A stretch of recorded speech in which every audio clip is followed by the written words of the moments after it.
Our tale commences in a shadowy cavern, teeming with the fiends that we delight and despise. Presently, they are rejoicing over the demise of their chieftain. With the passing of the leader, arises the prospect to seize his armament and other belongings. The sizable goblin sprawled on the floor is undoubtedly the headman, and the diminutive ones attempting to pillage his corpse are the witless scoundrels. They cannot even determine who shall claim the timber bludgeon. Two petite goblins resolve their quarrel concerning who becomes the succeeding chieftain. In the sole manner they were capable. By battling it out, whosoever remains victorious is deemed correct. If you observe goblins brawling, you ought to avert your gaze because they are profoundly savage. They would rend, gnaw, and employ every nefarious stratagem conceivable while reviling one another. As for the remainder of the goblin den, they are inherently drawn to the conflagration. They would fashion a circle and exhort the duelists to annihilate each other completely. Amongst the spectators,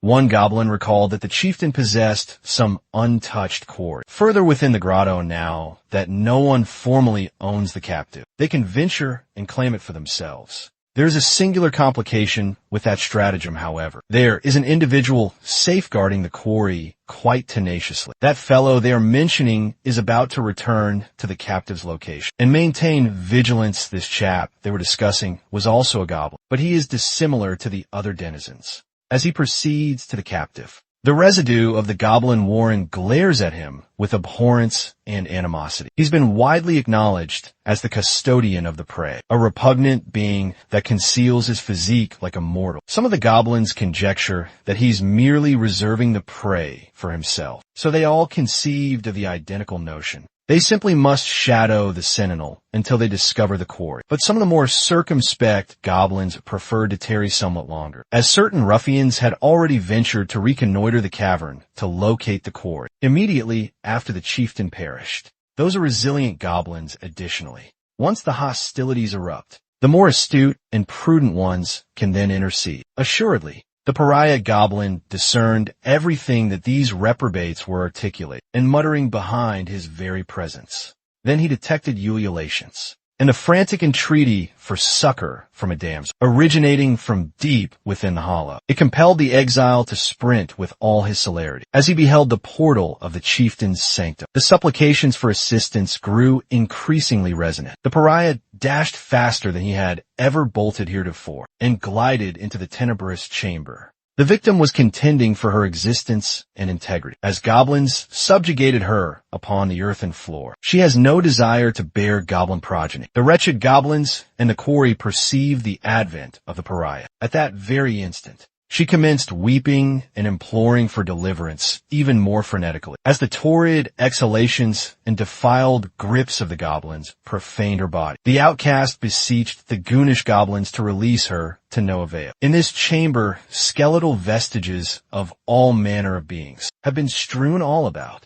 The largest goblin in the room confronted the freakish outcast, maintaining that the quarry was now his following the chieftain's demise. If the aberration disagrees with that and presumes to take his captive, then he could simply perish at the hands of these brute goblins. 3 ruffians charged at him from the 4. They were ungainly, but they possessed the numerical superiority. Evasion is the only viable maneuver. The outcast cannot fathom that. These inferior-level goblins are affording him a strenuous time to fend. They ineptly clawed and gnawed his epidermis, shredding his mantle, but the outcast clenched his teeth and focused intently. He cannot simply expire here. He's only commencing. He must endure. His desperation culminated in goblin ichor being spilled upon ground. Once the initial goblin was vanquished, the other 2 were assailed with terror of being subsequent. The outcast has brandished his crudely fashioned dirk to fell one. And intimidate the remaining 2, he elevated the makeshift weapon and menaced to slay them if they did not depart immediately. These scoundrels only feign valor when they feel confident that they can overpower an adversary. But in the presence of genuine peril, they would absolutely capitulate. That is what's transpiring right now. They were so arrogant while proclaiming that the quarry belonged to them. But the first glimpse of a weapon made them flee for their wretched lives. Mr. Outcast heaved a sigh of alleviation. His adrenaline was surging to the zenith. The maiden approached him to inquire if he was unharmed and to commend him for rescuing her.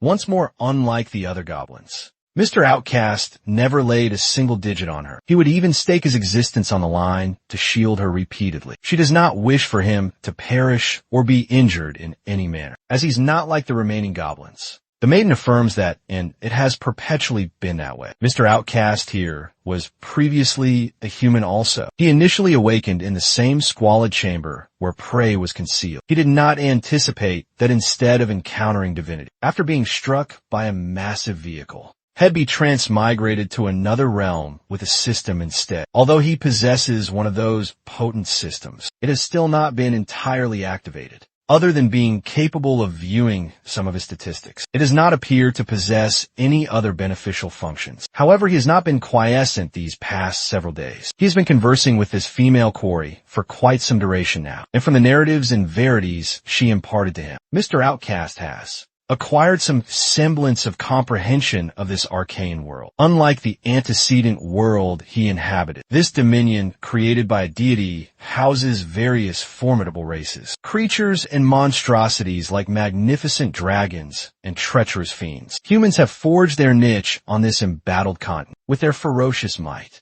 As for the goblin lineage that he reincarnated into, they are widely deemed the most feeble and squalid abominations in the entire realm. The dregs of dregs that is also mirrored in his abysmally low attributes. Even among the goblins in this particular cavern, he would belong to the lowest stratum in sheer power. Mr. Outcast's appellation is Lin Tion, a level 5 goblin with God's benediction. He has no vocation yet, and he has a deplorable stat distribution. He possesses the racial aptitude of Gene Devour, outfitted with a crude stone blade. His aggregate combat prowess is at 30 points. In the past few rotations, he discovered that there is an infallible method to grow stronger as a goblin, and that is to couple with females.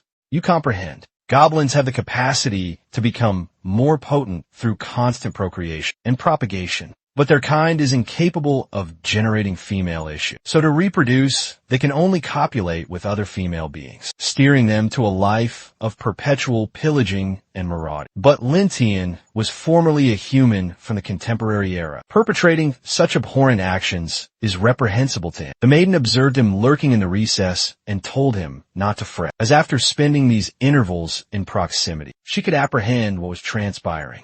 Now Lin Tion is distinct, and he does not wish to dwell among these vile goblins. Just one glance into his sorrowful orbs, and you could perceive that she struck the core precisely. With her insightful evaluation, she reassured him that when the knightly order arrived to retrieve her, she would inform the contingent that Lin Tion had preserved her. The knightly order is reputed to be invariably equitable and righteous. Those stalwarts will undoubtedly permit Lin Tion to reside peacefully in the hamlet. Now that he's contemplating it, that notion does not appear excessively unfavorable correct. The lady certainly proposed a plausible proposition, even if he cannot energize his system. They merely need to persevere until the humans discover the den and liberate the maiden, placing her under their aegis. He can just endure initially and then gradually ascertain how to activate the mechanism and how it operates before all that. It seemed like they would necessitate combating a few more scoundrels, as the other goblins must have deduced where the quarry's cache was, now that the goblins were returning for additional spoils. Lin Tion hastily directed the rose-haired lady to conceal herself in their designated sanctuary,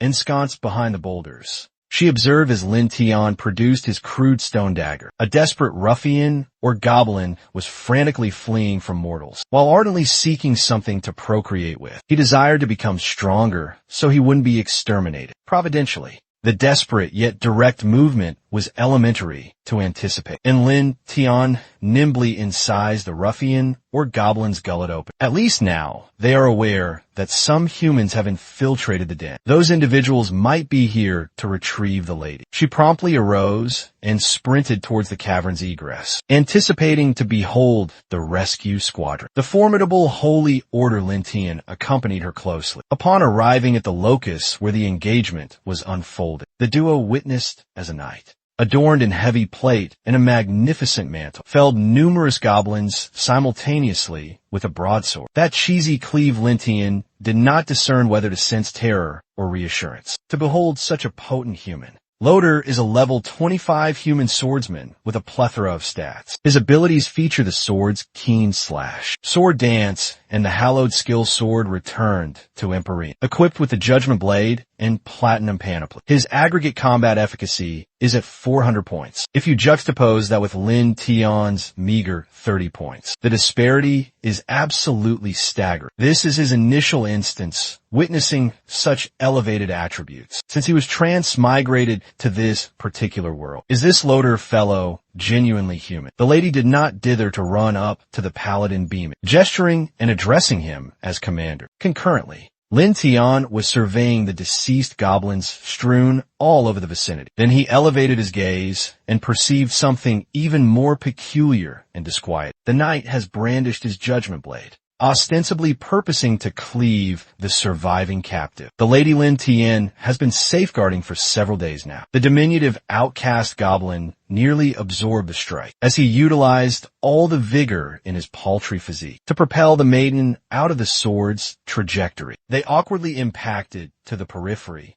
The agony of striking the floor forcefully is preferable to being bisected in twain correct. Lin Tian was bewildered and exceedingly alarmed. These individuals are supposedly present for a liberation mission, correct? Why are they directing their weapons towards a fellow human? Perhaps it is because the cavern is excessively dim, that they mistook the lady for a vile goblin. Loader gazed contemptuously upon the victims that disgracefully evaded his offensive maneuver. The lady attempted to appeal to the commander, presenting herself by the name Kelia. The despicable knight merely instructed Kelia to seal her lips. Naturally, he already was cognizant that it was her, but Loader appraised that she must have been desecrated by the goblins already. She might even be carrying a diminutive nefarious goblin spawn at this juncture. He surmises it's preposterous for a sullied thing to anticipate clemency from a revered paladin. He brazenly instructed the unfortunate maiden to atone for her transgressions to the great Holy Mother.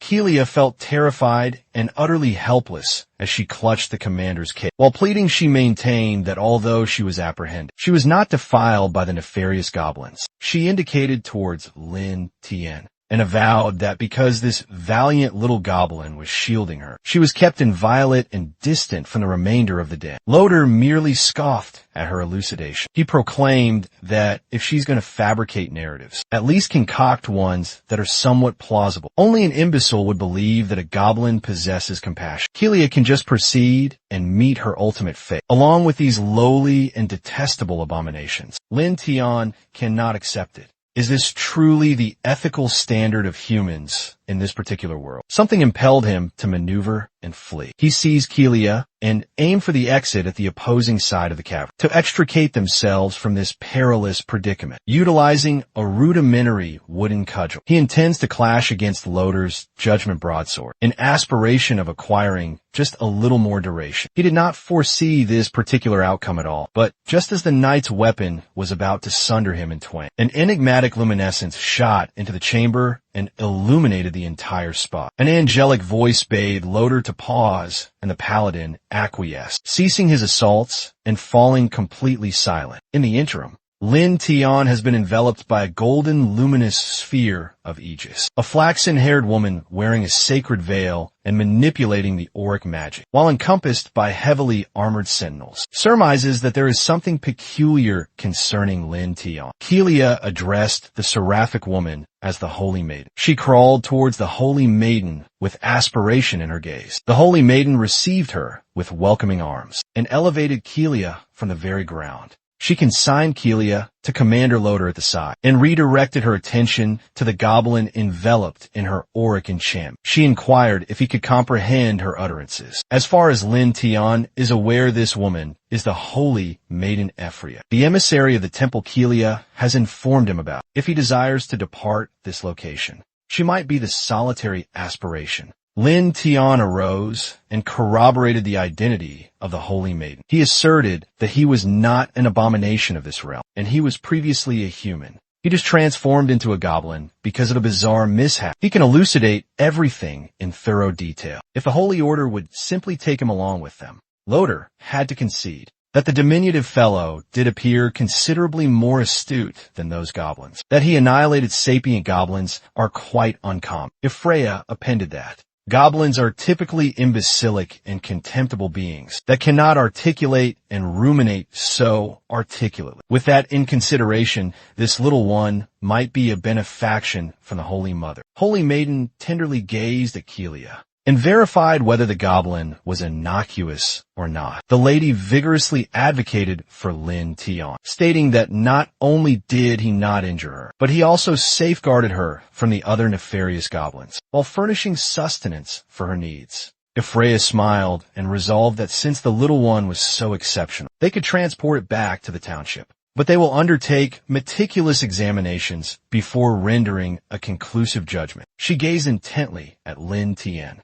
and inquired if he would be amenable to that particular arrangement. With no alternative recourse, he trusted the Holy Maiden, who was renowned to be a benevolent and compassionate figure. He consented to accompany the Holy Order on their journey. He was simply gratified that he finally encountered someone who was prepared to heed rationale. Remaining in this den only signifies certain demise. He might as well venture to a human settlement and substantiate his blamelessness. Freya elevated her palm and executed a peculiar motion. That subtle maneuver dispelled the auric protective sphere encasing Lin Tian. She pivoted and commanded everyone out of the grotto. Lin Tian approached Freya to convey his gratitude for her benevolence, vowing to suitably recompense her. Shortly it contorted. Complacent smirk materialized on the Holy Maiden's countenance. Lin Tian detected the sound of a blade piercing through integument and muscle. He scented human ichor abruptly staining the floor. Loder has impaled Kelia in the abdomen. The instant Lin Tian swiveled to observe what was occurring, he was met by the spectacle of the maiden who endured and clung to the aspiration of deliverance, collapsing to the earth at the hands of her kindred humans. Loder even gored her in the midsection,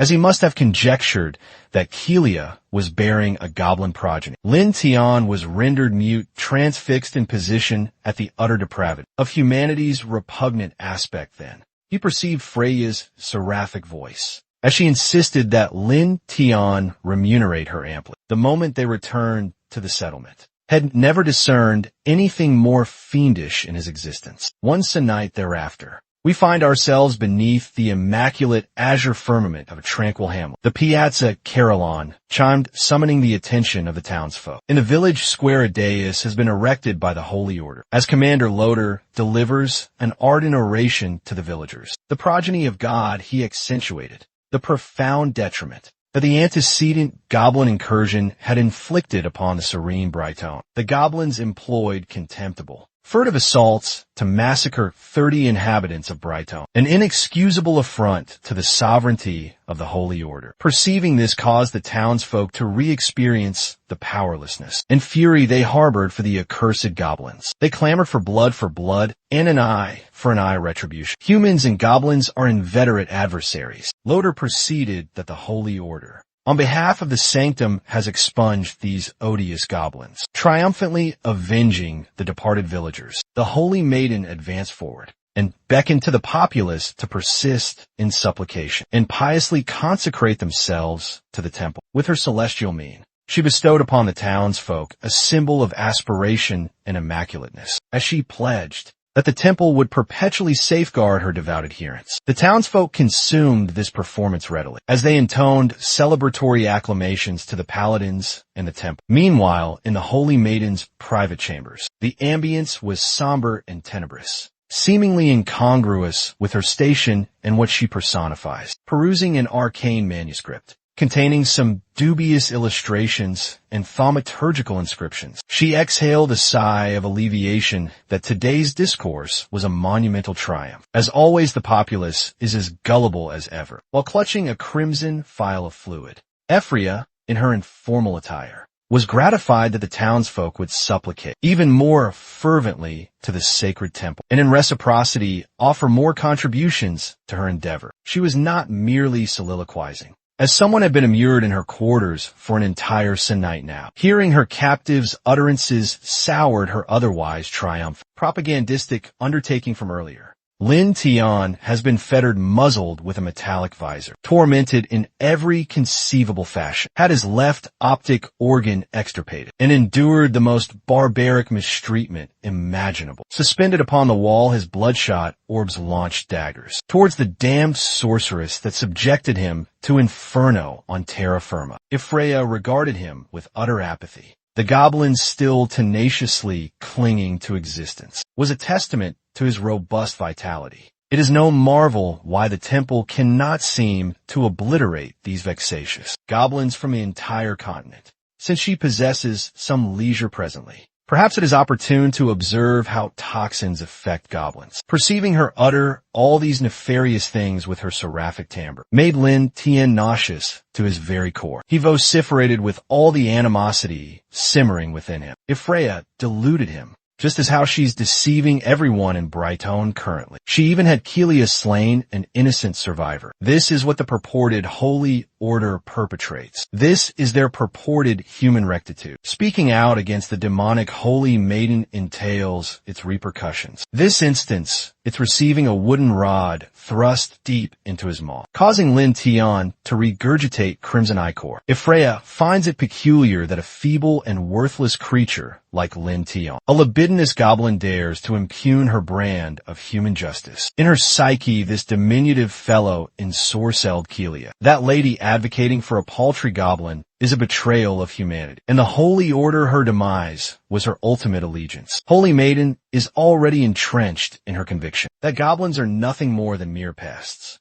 on this particular continent, a race of good-for-naught creatures that only bring affliction. For a Holy Maiden, to converse with one should already be regarded as a great boon. She believes that Lin Tian shouldn't be replete with animosity, but be more appreciative alternatively. He should just utilize his diminutive and repugnant physique to contribute to human and Holy Order experimentations. Her hand radiated with a golden luminescence. A thaumaturgical sigil materialized behind Lin Tian, and what ensued was the unendurable agony of being incinerated by the incantation. The magical conflagration seared his abhorrence and transmuted it to utter despondency. Linton queried himself if this was, is he going to perish such a wretched demise so reluctantly? Perhaps it was entirely his culpability for being excessively naive. He was reincarnated from a human to a low-level goblin and thoughtlessly clung to his human empathy while believing that the Holy Order was righteous and benevolent. Lin Tian's frailty and ingenuousness were his most fatal misjudgments. That guided him to the Holy Maiden's torture oubliette after being transported back to the human village of Brighton.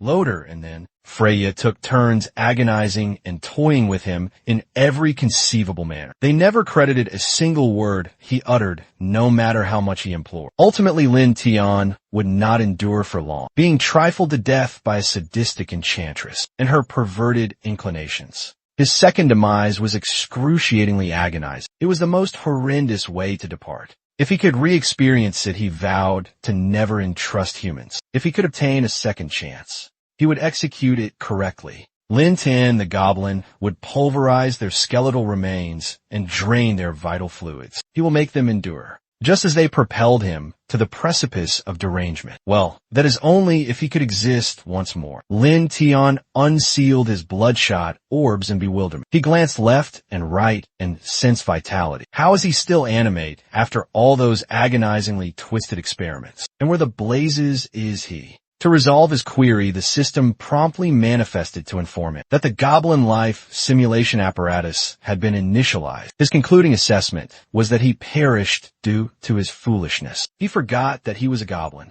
and that humans would never confide in a goblin, nor would they commiserate with one he died in torment. And the anguish of this week-long torture will be indelibly etched upon his very soul, suffering one of the direst fates for any transmigrator. He will be granted a fresh start for a new existence. So this is the system one that only activates upon final demise, if he's interpreting everything accurately. This signifies that he can be restored to life, but it appears he will be reborn as the lowliest creature once more, a common goblin, just to ascertain. He queried the system what his yes or no selection represents. It promptly retorted that if he opts for no, his spirit will evanesce a permanent cessation. If he chooses yes, he will retain his present recollection in the system, dispatching him back to the goblin cavern a night before his demise. All these stipulations might appear somewhat perplexing initially, but he ultimately comprehended it with a contorted smirk. Lin Tian surmises that this is the cosmos method of granting him another opportunity for retribution.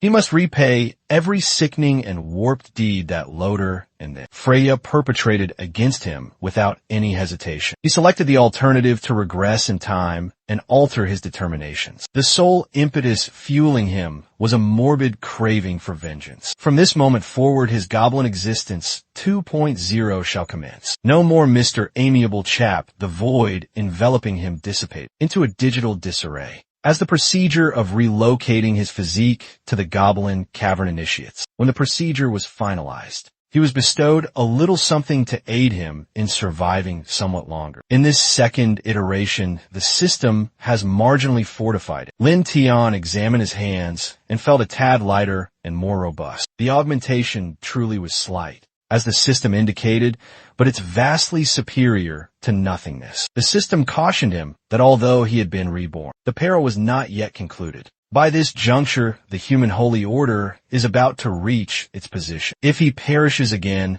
the system will not be capable of reviving him once more. It's just as Lin Tian anticipated. Presently, he must devise strategies to contend with the Holy Order's unavoidable arrival. He cannot lower his vigilance even a fraction. Initially, he queried the system what it could perform. Well, the system is designated the Goblin Life Simulation Apparatus. It empowers him to simulate his existence, to prognosticate future occurrences. Every determination he makes will result in disparate outcomes. Each simulation endures for 24 hours. At the conclusion of that, he will accrue points that can be bartered for items. Perceiving the future through simulations is nothing to be disparaged. Lin Tian reckons that he can undoubtedly operate with this. He accessed the prompt and swiftly initiated his inaugural life simulation. The prevailing scenario is a mission to elude the Goblin Cavern, with Holy Knight Loder unearthing the Goblin Den. Lin Tian needs to make the subsequent choices. The primary option is to forewarn his fellow goblins and coalesce to confront Loder. If Freya and their contingent, this would generate 10 points. The secondary option is to forsake the other goblins and abscond before everyone gets annihilated. This would generate 5 points. The tertiary and final option is to conceal himself in the grotto and just beseech that Loder and the Holy Order don't discover him. That's a definitive 0 points appended. Lin Tian allocated time to meticulously deliberate all the alternatives, although he was presented 3 to select from. Some alternatives are utterly futile. He understood that even if all the goblins in the cavern confederate, they couldn't rival Loder's monstrous potency. Escaping is the sole action that can preserve him. But thanks to the system, he can simulate the initial alternative, the one with the paramount score. If he can exchange those points for an armament, he might be able to vanquish them with a furtive assault, just as he conjectured the simulation concluded with his demise. He would be able to successfully marshal the goblins in a desperate confrontation against Holy Knight Loder. But the substantial disparity in might would get every goblin obliterated. The system counseled him to acknowledge his capabilities before making a pivotal determination. To endure, but he still amassed 10 points from the reenactment. Elated, he promptly accessed the points exchange emporium. He was met by the display of numerous armaments to procure. Regrettably, most of them were valued in the hundreds or even multiple thousands. Lin Tian's paltry 10 points in his coffer are not remotely sufficient. At least he located a poniard that cost precisely 10 points. It was an elven featherweight agile blade, a petite dagger fashioned by the Sylvan folk. Delicate but extraordinarily keen. He immediately acquired it and brandished the new weapon. It augmented his might by 15 points and his celerity by 10%. It truly was exceptionally incisive, essentially worlds disparate from crude goblin armaments. If he could strike a crucial spot, a single strike dispatch could be attainable. With that resolve, Lin Tian has one additional query for the system. He was reverted a Senite prior, but he cannot discern any vestige of Kelia in the cavern. Where did she abscond? The system elucidated that due to Lin Tian's rebirth, some chronological particulars have shifted. In this timeline, Kelia was not apprehended in the goblin incursion, and she persists in living a blissful existence in Brighton. Lin Tian was astonished to learn that the young maiden was secure in Hale. She did not have to suffer the ordeal of being seized by goblins and perishing at the hands of her liberators. A faint smile graced Lin Tian's lips. In some intricate manner, it appears like he fulfilled his pledge to Kelia. In that circumstance, he has no further apprehensions. There's no necessity to restrain himself against the Holy Order. But firstly, he must abscond and endure. He discovered the most constricted passage out of the grotto. The egress outside is more diminutive, so the sentinels stationed there should be comparatively weaker. Linton concealed himself around the cavern's aperture and espied 2 sentries. They were conversing about their abhorrence for goblins, and how facile this assignment would be. He took his leisure while remaining clandestine, strategizing how he would address this predicament. The guards were relieved to be assigned to the small ingress. Any goblins that flee out would just be refused. That could be pulverized with 1 mallet swing. But they must not forget that Lord Loder commanded them to slay. Any maiden who attempts to escape in the turmoil must be slain. They cannot permit any survivor to reach the hamlet. Perceiving this made Lin Tian incensed. This holy order and their sacred decree would even exterminate innocent people of their own kin, for no legitimate justification, let alone a goblin. He has no other recourse but to fight his way past these sentinels. So he concocted a stratagem and constricted his nostrils together to make his vocal pitch higher. Then he feigned as if she was a damsel from Brighton, frantically imploring to be rescued from the clutches of goblins. The guards were delighted that they were finally getting some engagement. All they possess to do is eliminate this straggler, and Lord Loder will recompense them. They slowly neared the cavern aperture with a concealed dirk. With a feigned radiant smile, the guard beckoned to the sham survivor to emerge and not to be trepidatious. Now that the paladins were present, he did not even get to conclude his duplicitous spiel before his ichor was splattered all over the cavern ramparts. Lin Tian emerged with the orbs of a cold-blooded assassin. His new weapon was christened by the ichor of his inaugural kill. Let the human decimation commence.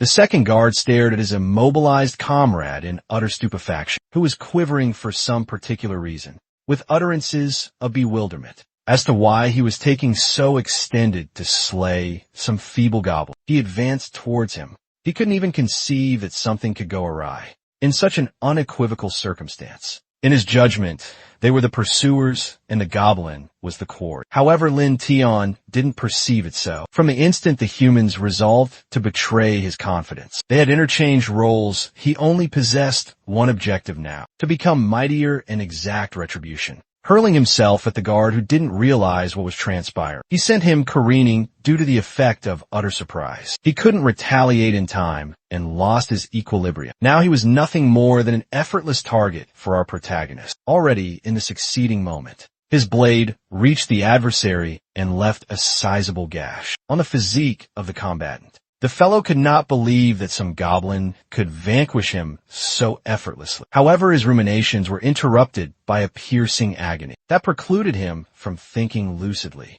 He couldn't stand on his feet and collapsed to the earth with a dolorous outcry. Elevating his terrified orbs, the guard gazed at the goblin he and his compatriot had desired to slay a few moments ago. But now the circumstance was completely disparate. He had a sensation that the goblin before him was a fiend, and he was somewhat accurate, hoping that the goblin would somehow miraculously comprehend it. The man commenced to implore him not to slay him right now. It was the sole action he could perform. He displayed Linton a locket portraying a woman and a child, and stated that he had a spouse and daughter awaiting his return. It was quite paradoxical for our hero to observe the man, who had not faltered to attempt to slay him a few moments ago, now soliciting clemency under such a guise. The knight persisted in justifying himself, averring that he only did it because he was adhering to the edicts of a holy order. He pledged that if our hero permitted him to depart, he would bring him a satchel of gold currency and a human maiden. The guard endeavored his utmost to persuade Lin Tian, not even realizing how much he was indifferent to anything he articulated. Right now, in his brief existence in this accursed world, our hero had managed to become completely disenchanted with humans. The order guard conjectured he could delude him with his promises and smile, but Lin Tian could distinctly perceive the knife behind his back. Unfortunately,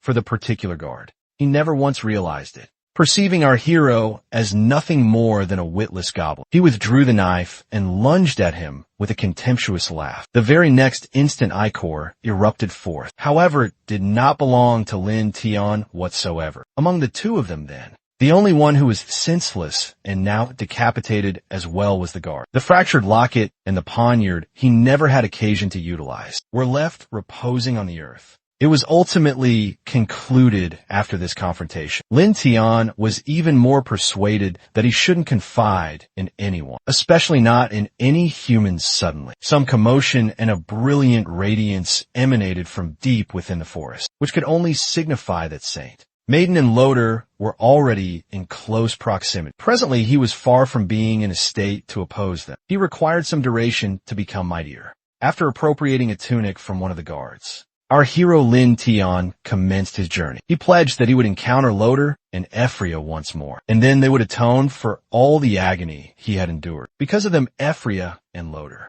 arrived at the location where the two deceased guards were reposing. After observing that they were lifeless, Loader pondered what had transpired here. Ordinarily, 2 sentinels could effortlessly halt even 24 goblins, but this instance was out of the ordinary. If there was a creature capable of vanquishing 2 armed combatants, it was most probably a mutated goblin. They were the ones who most frequently caused predicaments for the Holy Order. Permitting such a creature to escape would signify more trouble in the future. Loader and then Freya understood this. Loader kicked the cadaver of the guard, who in his estimation was just a worthless piece of refuse, incapable of handling even a single mutated goblin. Ephria, on the other hand, then, was incredibly exhilarated and agitated at the mere mention of the mutated goblin. Her unwholesome predilections were making themselves apparent, and the recollections of the days when she had amusement with the mutated, intelligent goblin contributed to her present excitement. She was eager to acquire her hands on such an intriguing plaything again, and have considerable amusement with it as twilight descended. Lin Tian was able to get sufficiently distant to surely be beyond Ephria and Loader's immediate reach. After a protracted and arduous expedition, he resolved to take a brief respite and recuperate his vigor. His foremost objective was retribution.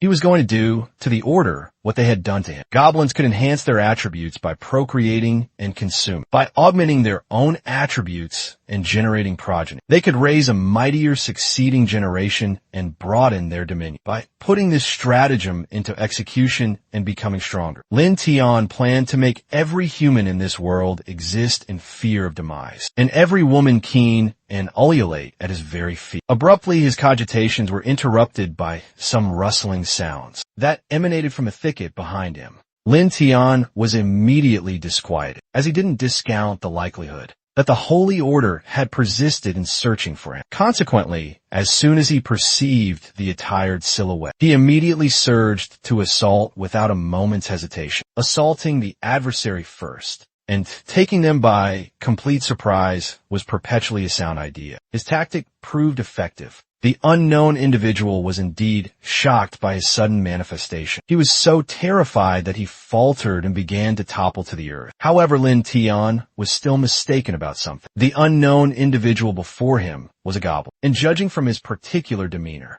he didn't intend him any detriment. Our hero was quite astonished by this turn of occurrences, but he promptly organized his thoughts and became exceedingly wary because of the betrayal he had endured. In the succeeding moment, however, the tableau he perceived before him made all his vigilance dissipate, supplanted by utter astonishment in front of him. A comely goblin maiden was reposing on the ground, regarding him with terrified orbs. Linton was surprised as he had heard that goblins could only be male, but the blameless creature before him was unequivocally a female. After recuperating somewhat, the goblin maiden began to timorously beseech Lin Tian not to harm her, as she had just come here to procure water. The fact that the goblin maiden could articulate in full and lucid sentences astonished our hero even more profoundly. However, when he inspected her status pane, everything became comprehensible. According to the intelligence furnished by the system, the maiden was a level 3 goblin,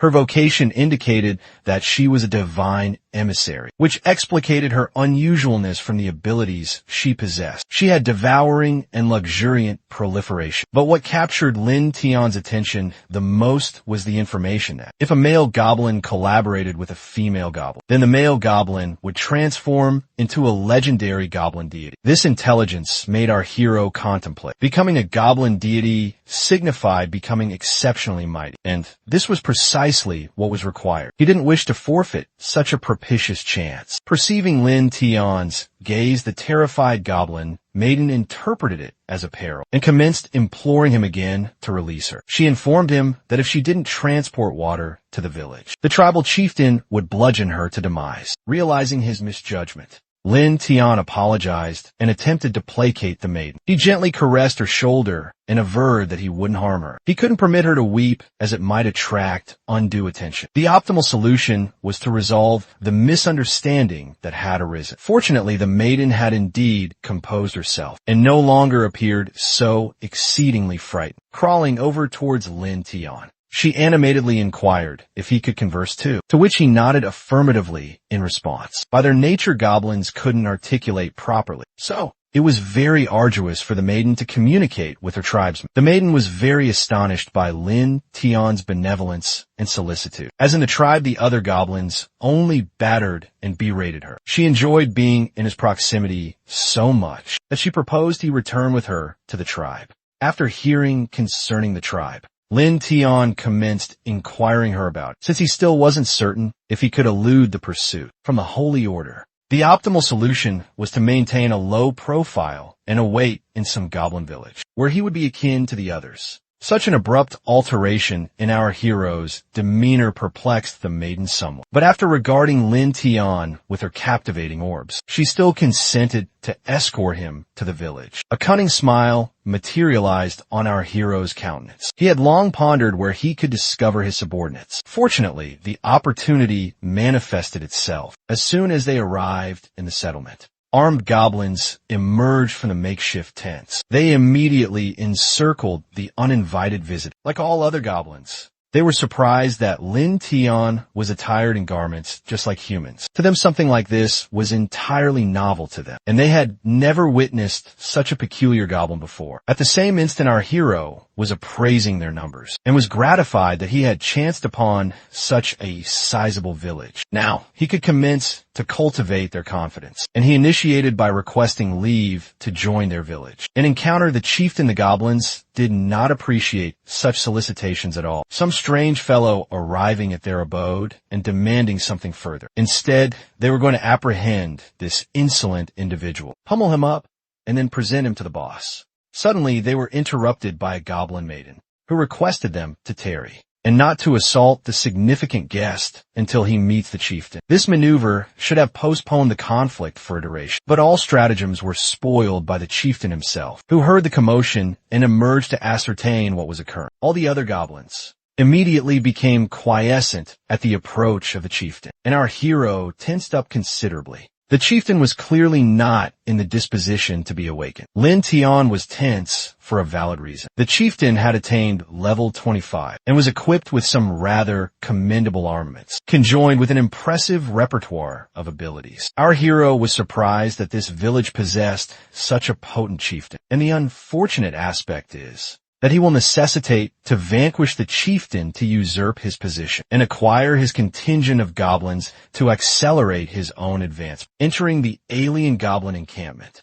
the chieftain inquired of the goblin maiden what the matter was with the interloper, and she explicated that she had brought Lin Tian in because he had nowhere else to venture. That elucidation appeared satisfactory to the chieftain, but not for commendable justifications. He immediately issued the command to slay the outsider aberration and consume his flesh. The tribe celebrated in a wild frenzy. Withdrawing his knife, Lin Tian had to think rapidly for an escape route. The only viable notion that struck him was to proffer his services, to fashion new armaments for the tribe that would render them stronger. Hearing such an intriguing proposition blunted the chieftain's sanguinary urge, commanding his goblins to halt immediately. This goblin shaman commenced making his way closer to Lin Tian, ostensibly scrutinizing him from head to toe, since the young orc does not possess the distinct scent of a fabricator. The chieftain inquired what manner of armaments he could proffer. Countless hours of observing blacksmithing programs in the antecedent world have guided him here. As long as there are ferrous ores, he'd be capable of fashioning rudimentary implements and superior armaments. Allotted some duration, given that the chieftain can articulate in the human tongue, it's secure to presume that higher echelon abominations possess superior levels of sapience. Lin Tian proffered a notion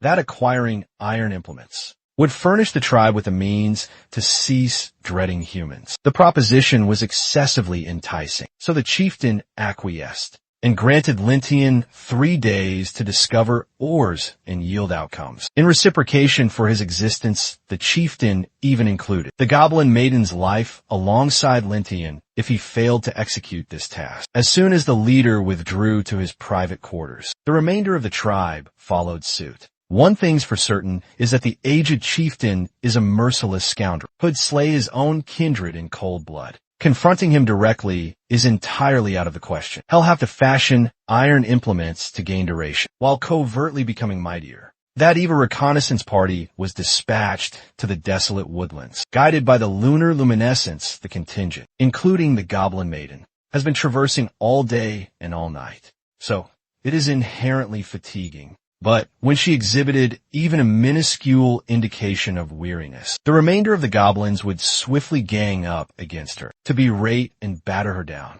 They treat her like a mere punching bag, perceiving her as inferior to the average male goblins. This repugnant exhibition of comportment earned the leading goblin a cranial contusion after getting struck by a stone through the posterior of his cranium. Lin Tian elucidated that he brought these scoundrels along to assist in finding iron, and not to engage in senseless brawling. He briefed them concerning the ore's appearance before departing. If the reconnaissance party desires to remain animate, each one needs to discover one piece of ore in the valley ahead. Failure to adhere and meet the stipulated quota would, of course, be punishable by a certain demise. Perceiving Lin Tian articulate that while clutching an iron knife made the goblins quiver in abject terror, a conflagration has been ignited beneath their posteriors, scurrying in every direction in aspiration of discovering an ore, unless they desire to get smitten by the chieftain. Deep in contemplation, Lin Tian conceded that what he's attempting to do is merely provisional. Head gets slain in just a matter of moments, once he outlived his particular usefulness. But there's an evident recourse through this. The system was practically instructing him to mate with the goblin maid, to achieve the legendary goblin deity status. So Lin Tian approached the weeping, bullied lady, gently telling her to cease her lamentations. He even knelt directly beside her, so she could perceive what he was articulating much clearer. Lin Tian proposed that they remain together. If she's under his aegis, no one would meddle with her. She will be safeguarded shall get sustenance to consume, a warm sanctuary to reside, and some much-needed tranquility. He assured her that he was a man of his solemn word. But they're too feeble at the moment to evade being tormented. They both require might, hearing the prospect of becoming stronger. The goblin maiden's orbs gleamed with aspiration as she blushed. Without equivocating his words, Lin Tian queried the lady if she would be willing to bear his progeny for the sake of achieving power. Her diffident response to that was entirely par for the course. She had never been a participant in any kind of mating ceremony before. But if it's the benevolent and kind-hearted Lin Tian, she desires to explore somewhat more. She did not receive another utterance as a reply. She received a profound and mind-altering kiss instead. After the initial jolt had subsided, she was able to savor the impassioned kiss more comfortably. Lin Tian slowly guided her physique beneath his, laying her down on the frigid earth while holding hands. Already experiencing difficulty breathing from the intense arousal, she urged for Lin Tian to proceed and give her his offspring, so they could become mightier. The first instance it entered, the system chimed, that the host would have a total of 7 children in this conception. Due to the talent constraint, Lin Tian only gained 9 attacks, 100 HP, and 10 defense when Lin Tian was finished. He was drenched in perspiration, his body exposed to the elements. The little goblin has attained level 7, gaining the designation of Defiler. His aggregate combat strength surged to 65. Not only did his level ascend, but his form also improved with leaps and bounds. Presently, he'd have a much higher probability of triumphing against that goblin priest. Chieftain retrieving his human garments back up. Lin Tian draped them over the goblin maiden's unclothed physique. From this moment forward, it will be his solemn responsibility to protect her life. She was just contented that a fellow goblin was being amicable to her. But their amorous evening was interrupted by some hurried utterance, soliciting assistance in a state of panic. It turned out to be one of the wretched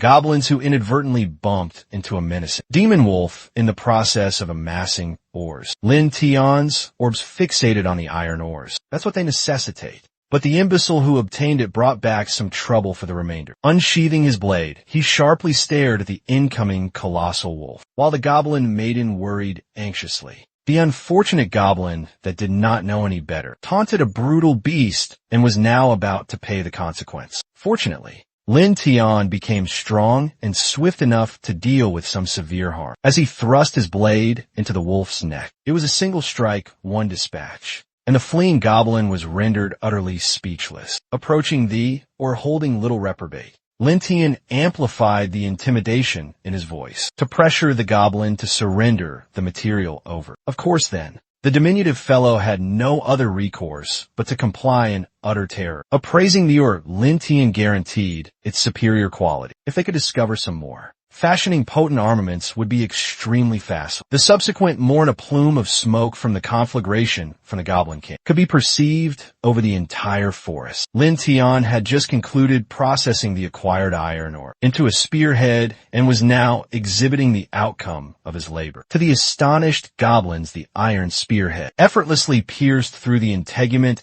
and cranium of the demonic wolf slain. The previous night, stone and osseous materials would never have been capable of achieving such a remarkable result. Even the goblin chieftain was surprised by the weapon fashioned by our hero, and was even rendered speechless by this. Linton withdrew the spear from the wolf's head, and with a smile, explicated to the goblins that this iron spear was something he had fashioned himself from ordinary iron ore. Linton had just concluded processing the acquired iron ore into a spearhead and was now exhibiting the outcome of his labor. To the astonished goblins, the goblin chieftain immediately craved to obtain the identical spear. Lin Tian utilized this moment to elevate the spear to the firmament and attract the attention of all the goblins. Once all the goblins were gazing dreamily at the coveted weapon, he inquired if they all desired the same spear. Of course they did, and promptly requested him to fashion them one too. The goblins regarded the spear as if utterly mesmerized, with gaping maws and drooling saliva.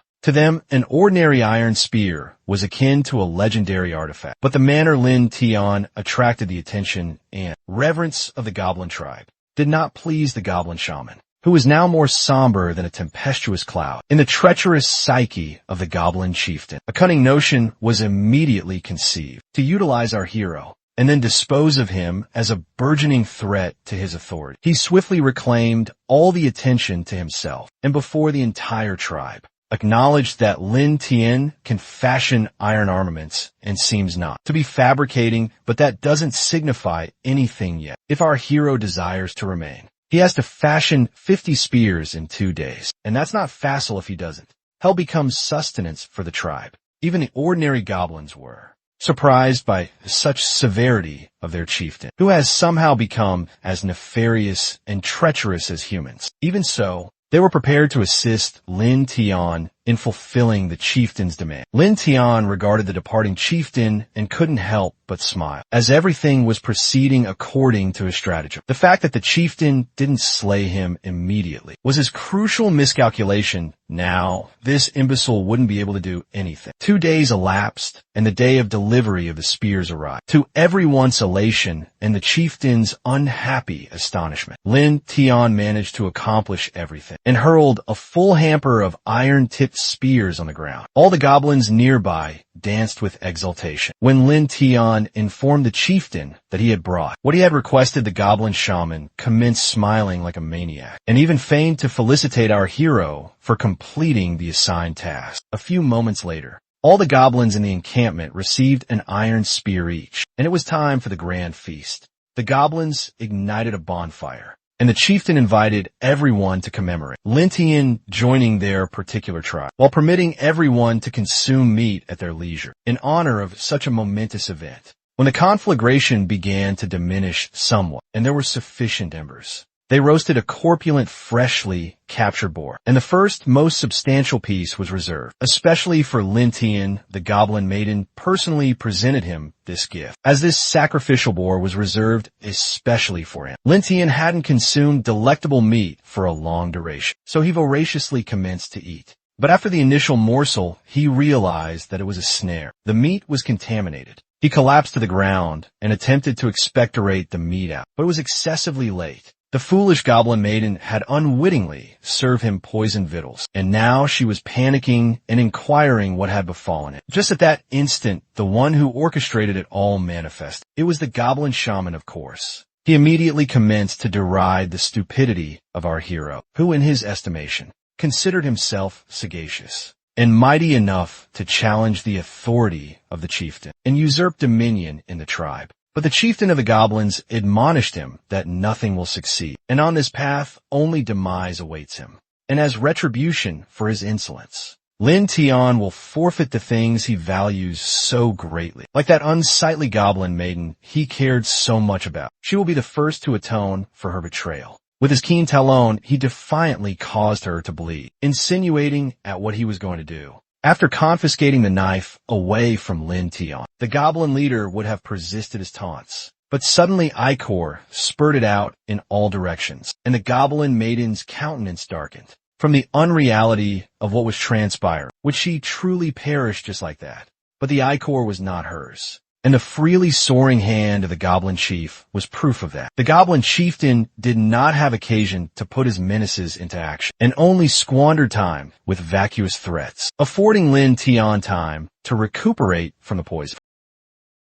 Presently, the goblin chieftain clutched his pitiful stump of an appendage, and through the agony couldn't comprehend how this could have transpired. Linton merely scoffed at the aged reprobate in retort. The genuine imbecile here was solely him. In actuality, thanks to the system. Our hero understood that the chieftain would attempt to poison him. He was just feigning to lower his vigilance. The charade was absolutely flawless. The goblin chieftain lowered his cranium and remained entirely silent. Not a solitary muscle quivered, and it appeared that he was contemplating capitulation. But that was a deceptive perception. Then he swiftly activated one of his shamanistic incantations and transmuted his osseous armor into a weapon, with which he launched one final desperate assault on our hero. However, after augmenting his might level, thanks to the goblin maiden, it was very facile for Lin Tian to evade. The unbalanced chieftain was in a very precarious position, and Lin Tian didn't squander the opportunity to capitalize on it. Amassing his vigor, he delivered a potent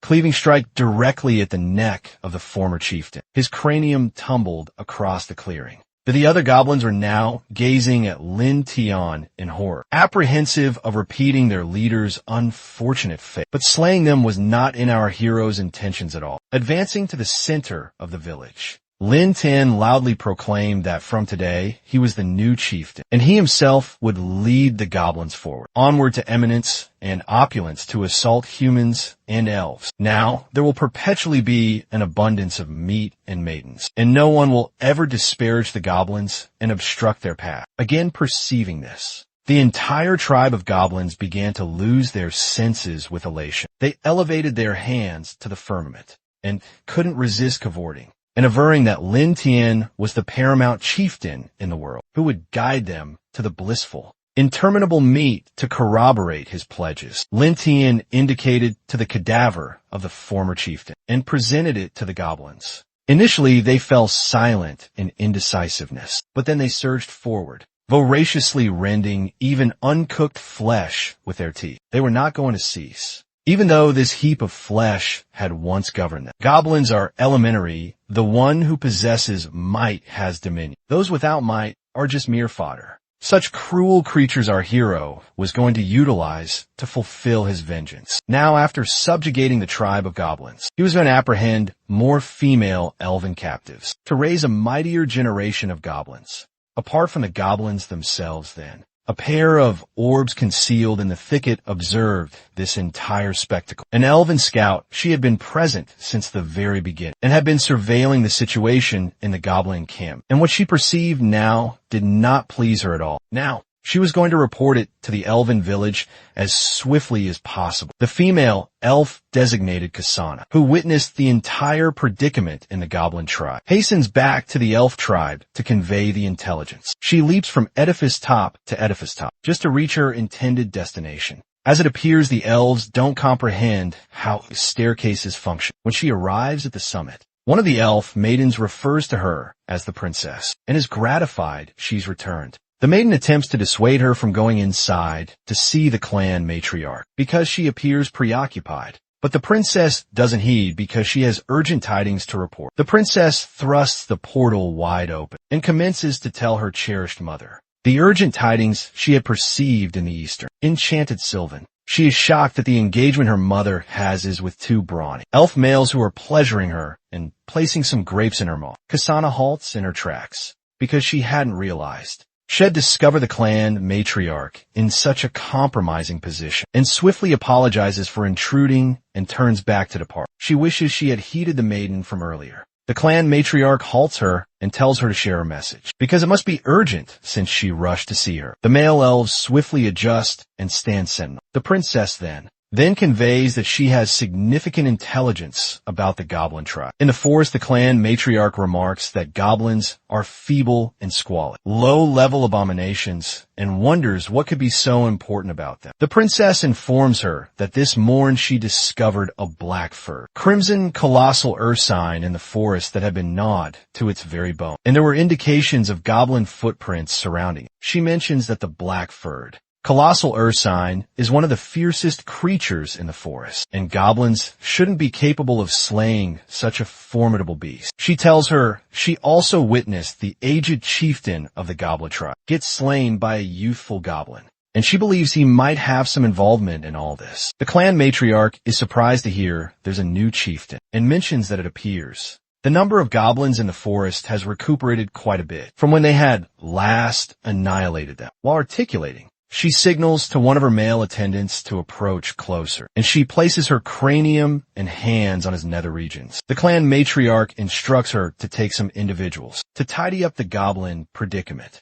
but she commands that she doesn't exterminate them all, but leave some of them animate. The clan matriarch explicates that the elixir, concocted from freshly extricated goblin hearts, is an excellent restorative for the male elves in the tribe. It aids their virility, if you comprehend what I mean. The princess just retorts with a feeble yes, blushing crimson from the awkwardness of the entire circumstance. The clan matriarch proposes that the princess take one of the male elves for the night as a recompense for her arduous labor, and mentions that she can have more if one isn't sufficient. Speak about insatiable Kasana quickly rushes away in embarrassment and says she'll go investigate the goblins and will report back if she discovers anything. Meanwhile, in the goblin tribe, the subordinate goblins give Lin some intelligence about how the elf tribe is structured. They inform him that the enchanted forest has about 30 elf arboreal dwellings that are all very lofty. Our fellow tells the goblin, who has spiky coiffure as if he doubles as a rock metal band member, that he's going to bestow upon him 2 female elves as a recompense for acquiring this intelligence when they apprehend the elf tribe. He later commands the goblin to inform the others to hone their armaments. In preparation, our spike coiffure goblin's countenance illuminates with excitement as he conceives the notion of having 2 female elves all to himself. The other goblins just vociferate out in excitement and say, "Long live the chieftain!" The spike coiffure goblin swiftly turns around to his assigned task of getting the other brethren to prepare their armaments. Perceiving he has a newly discovered incentive to devote himself to the job, Lin, who just sits before the hearth where the intelligence was amassed, calculates the number of elves they'll be arrayed against. He figures that if there are 2 elves per dwelling, they may be arrayed against about 60 of them. Let's not forget concerning the 10 or so sentinels, which means there'll be at least 70. Our Lin Tian mentions that since the shaman perished, he's been preoccupied leading the goblins to the mine, fashioning armaments, and hunting abominations to level up. He goes to the remainder of the tribe and informs them they're going to be pursuing larger abominations.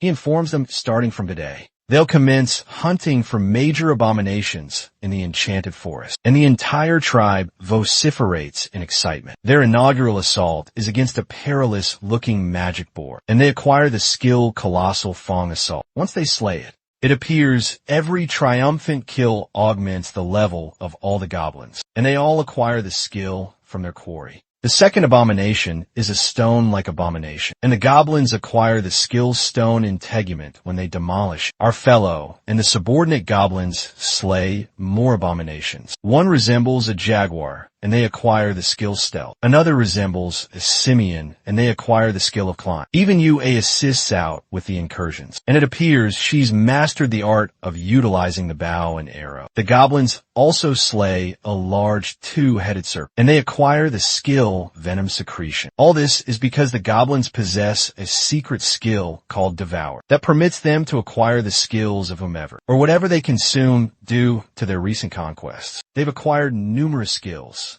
and their aggregate skill levels have augmented. Our fellow inspect the statistics of one of his goblin soldiers. Spike Coiffure is now level 18. Still low level now, a Bee Slayer has 231 HP, a might of 29, and a defense of 40. He has also acquired several skills from every abomination they've slain. Our fellow realized that the aggregate combat power of each of the goblins is around 250, which trumps that of the elves who all possess a combat power of 200. He realizes that their tribe's aggregate might has surpassed that of the elves, and taking their tribe will be a stroll in the park. He inspects to ensure that the goblin life simulation system has cooled down from when he last utilized it, and is prepared to operate again. Just to be certain, he resolves to simulate his assault strategy to perceive how things are going to transpire if they assault the tribe with their present capacity. Since the elf tribe is a formidable menace, he instructs the system to commence the simulation, and the system activates the Goblin Life Simulator. Based on their present circumstance,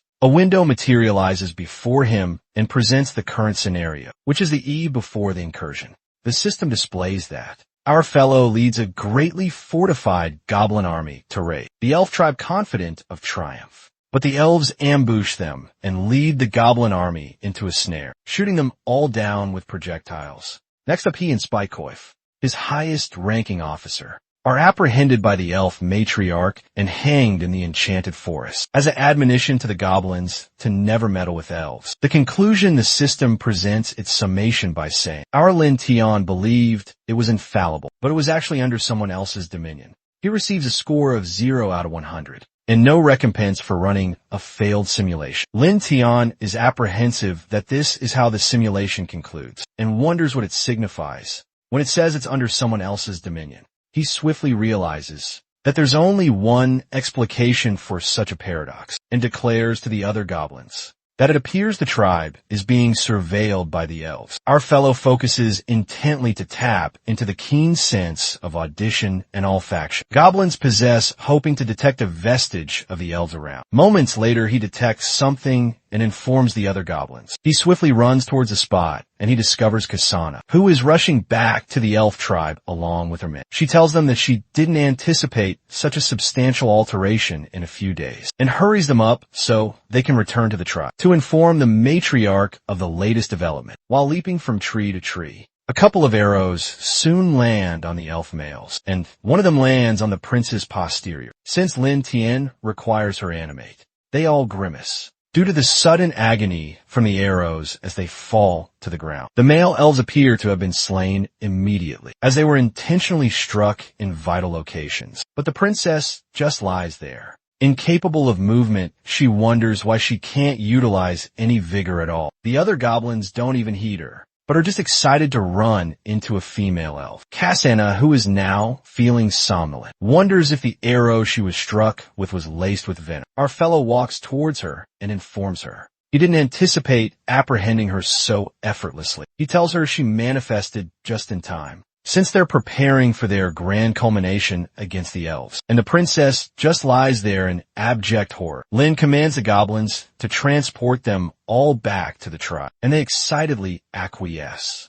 The subsequent mourn the princess, who is profoundly asleep due to the impact of the sedative utilized on her, is swiftly awakened by the goblin. When Lin Tan approaches, they quickly pour water on her, which causes her to awaken. Her garments appear very tattered from being roughly handled by the goblins, and her limbs are fettered up. Our fellow grabs her by the cranium and lifts her so he can converse with her. Spike Coif excitedly informs him that he ensured no one touched her, and he's reserved the female elf just for him. Lin Tian just expressionlessly stares at the princess and figures out that the bodily fluids of goblins appear to possess a special, paralyzing and stimulating effect on female creatures. This may be why the clan matriarch keeps harvesting them for restorative. Our fellow believes this bestows upon them a tactical advantage against triumph. The matriarchal elves Kasana, who is seething with fury, calls Lin Tian a lowly creature and queries him what gives him the audacity to abduct a princess and dare assault the elves. She tells him he believes he's so formidable, but they would have been annihilated eons ago, if not for her mother's clemency. She threatens that her mother won't let them go if they as much as touch a solitary hair on her cranium. Lin Tian calls fabrication and says he doesn't believe it's clemency that has kept the goblins animate. He informs her the elves she's discussing, and the ones his subordinates discuss, appear to be quite disparate individuals, since the elves he's heard about are merciless to goblins. Our fellow is certain that though his subordinates are blockheads, they don't prevaricate. He's sure that the elves could have completely obliterated all the goblins in the forest, but the sheer multitude of goblins dwelling in the forest can't just be out of clemency. An odd realization strikes the princess, and she wonders why the clan matriarch commanded her to keep a few of them animate. Perhaps she just desired some of that good restorative. Lin Tian feels that the narrative doesn't cohere, but he believes he'll get to the core of it, what he leads the tribe to take. The elf tribe that particular night. Our fellow commands the captains to go devour the other two deceased elves, while he deals with the princess. So the goblins gladly rush to go conduct their business. Lin focuses his gaze on Kasana, and it appears he has other stratagems for her. She suddenly realizes what his stratagems are. Lin Tian commences to feel empathetic. So he doesn't psyche, he imposes himself on her, and the system felicitates him for reaching a level cap of plus 30. The system declares that since his aptitude has reached its maximum level, it has been converted to plus and 50 HP plus and 10 defense, and plus 110 might. He also acquired the elf skills, concealment and nocturnal vision. Meanwhile, in the elf tribe, one of the male elves declares to the sacred matriarch that he cannot persist any longer. She resolves to release him for the day, especially because the elixir they possess has already been depleted. She informs him it's so grievous that the elixir has finished. She wishes she had known because she would have apprehended more goblins. The last occasion they went hunting, 3 elf men lie incapacitated on her divan, and they appear as if their vital essence has been extricated from them. One of the elf sentinels enters the chamber, and the clan matriarch queries her if Kasana isn't back yet. He tells her that the princess departed quite some time ago and hasn't returned. He suggests they dispatch some men to go check on the princess, and mentions that it would be a propitious chance to slay some goblins and level up their combatants. The clan matriarch concurs, especially since more goblins signify more elixirs for her. While they're conversing, they both perceive a shrewd utterance from outside that informs them that the princess won't be returning tonight. The male sentinel swiftly grabs his broadsword and swings into action, inquiring to know who made the pronouncement. Our fellow, who has acquired nocturnal vision, shoots several laced arrows from the obscurity at the male elves, and the clan matriarch, the sentinel, is easily dispatched, and all his sword brandishing is for naught. The clan matriarch, on the other hand, effortlessly catches the arrow and is surprised to see Lin Tian, along with an army of goblins. Our fellow informs her that the princess is in his custody and will soon be bearing his diminutive goblin progeny, with a cunning smirk on his countenance. He informs her they're going to be kindred now, and shall be his mother-in-law. The clan matriarch swiftly grabs a nearby broadsword and demands to know what he has done to her comely daughter. Our fellow tells her to take a conjecture, still possessing that complacent look on his countenance. The clan matriarch rushes at him out of fury and threatens to slay him, but she simply stumbles beside him as he evades her assault. He informs her that her tribe has been beleaguered and requests her to surrender obediently so he can consider treating her well. The clan matriarch, who is now on the ground, wonders why she suddenly collapsed. The Lintian informs her that the arrow he shot at her is laced with bodily secretions from goblins, which abruptly paralyzes female elves who come in contact with it, even though she has caught the arrow. The clan matriarch curses in fury, realizing she's been outmaneuvered. Lin informs her he overheard her and her subordinates discussing upgrading their combatants and stimulating elixirs, so he comes to the conclusion that it's voracious, that the elves have been utilizing goblins this way. He jests that he's sure they never anticipated the goblins to return. To settle the score, as Lin Tian lifts her chin utilizing his knife, the clan matriarch wonders if this is the new goblin leader the princess was discussing. While they're conversing, they overhear the vociferations of soldiers screaming "slay them" from outside and several vociferations for assistance. The clan matriarch wonders what all the commotion is about, so our fellow takes her to the casement to have a superior view. By the casement, he informs her it's time they discuss her cooperate if she doesn't desire things to worsen. The clan matriarch observes the goblins impaling the male elves with spears, and she observes them cry out to her to save them. As the female, elves implore her not to let the goblins take them away. For a loud-mouthed race, they surely know how to weep when in peril. The clan matriarch angrily demands to know what he's done to her tribe. As if the view he just afforded her wasn't sufficient, she's still in shock that the goblins can easily overpower a superior race, like the elves. Lin Tian just informs her that the goblins are mightier than every elf in their race, so they don't possess the power to resist. He explicates that the elves slaughtered the goblins when they possessed the power, so it's just necessary that the goblins reciprocate the favor when they become mightier. He advises her to just confront reality so he doesn't have to slay her, because to create mightier goblin combatants, he requires them animate. He also informs her that their fate, after they assist them, achieve their cause of giving birth to mightier seeds, depends on how well she comports herself as a tribe's leader. The sacred matriarch observes as the goblins impale the rest of the elf men, and as they apprehend the other elf women. Many thoughts traverse her psyche, since she has an arduous decision to make. She eventually capitulates and informs him she'll do whatever he desires, as long as he lets the diminutive children live. She articulates that she's willing to bring her women to follow them and give birth to their progeny. Back in the enchanted forest, the princess vociferates out in agony when she realizes the sacred matriarch has also been abducted. In tears, she queries the sacred matriarch what they will do in the future. The sacred matriarch apologizes for all that has transpired and mentions that she underestimated the goblins and didn't anticipate them to attain might greater than that of the elves. She informs the princess that all that's remaining of their clan are unarmed women and helpless children to preserve their lineage. The clan matriarch confesses that their only way out now is to mate with the goblins. So they keep them animate. The princess burst out in tears, realizing the gravity of the entire circumstance. One day they are in their tribe consuming grapes and contending over elf men. The next they are in a cage, depending on the goblins to endure. Lintian soon enters their cage and informs them they should all remain inside and await to give birth. He pledges to arrange for their sustenance every day. He simply admonishes them not to attempt anything foolish, so they don't have to blame him for being merciless and slaying them all. The sacred matriarch simply informs him she comprehends. A mother's gotta do what a mother's gotta do.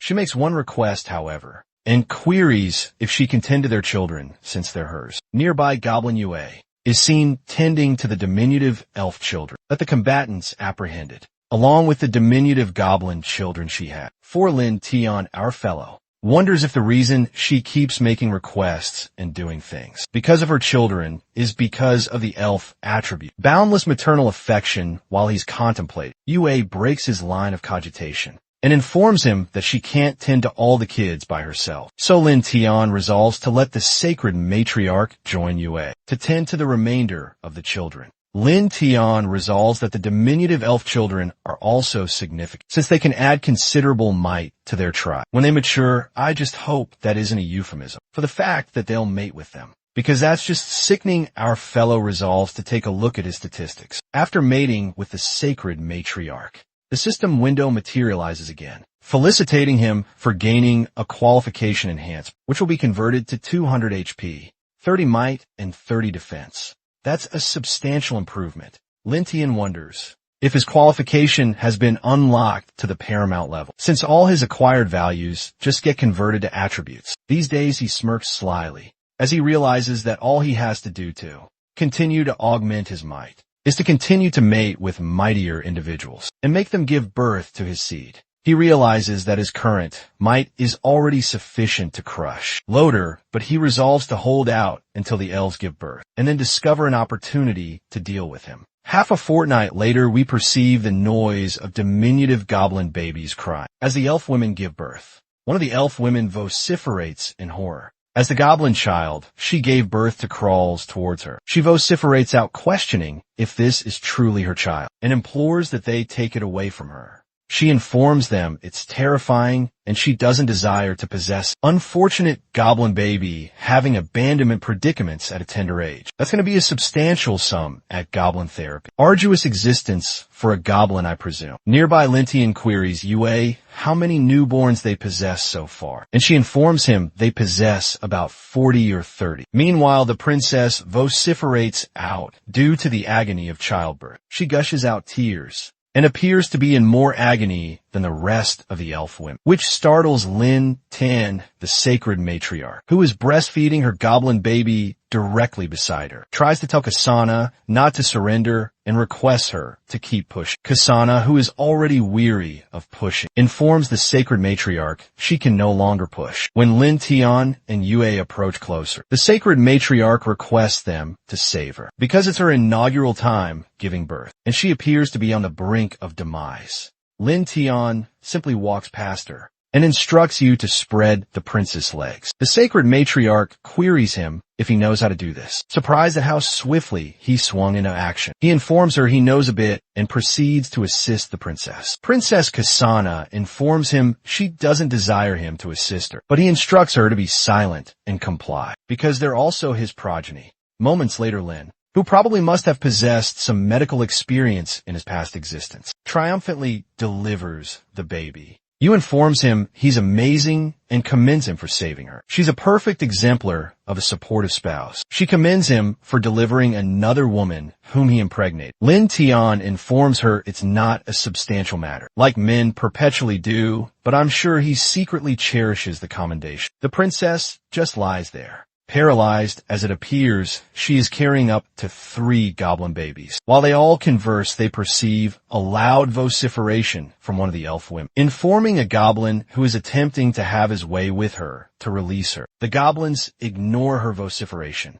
and they just attempt to have their way with her again. Directly after she had just given birth, the woman keeps contending, unwilling to surrender. The struggle is interrupted when one of the goblins sustains a knife incision, which happens to be from our fellow. The goblins move away in terror, and our fellow reminds them that he had instructed them to leave the elf women alone until they're fully recuperated and have recovered before they make them breed. With a menacing look on his countenance, he informs them that whoever disobeys the command again will face the consequence of demise. So the goblins bow down in submission. Lin Tian informs them that from now on, each elf must be given an extra portion of fruit, and the subordinate goblins affirm his commands. The sacred matriarch, who had been observing the whole thing, remarks to Lin Tian that he really is disparate from the ordinary goblins. He simply informs her that it's the proper thing to do, as long as they comport themselves. Later, Lin Tian resolves to simulate the system, to perceive how things will play out over time.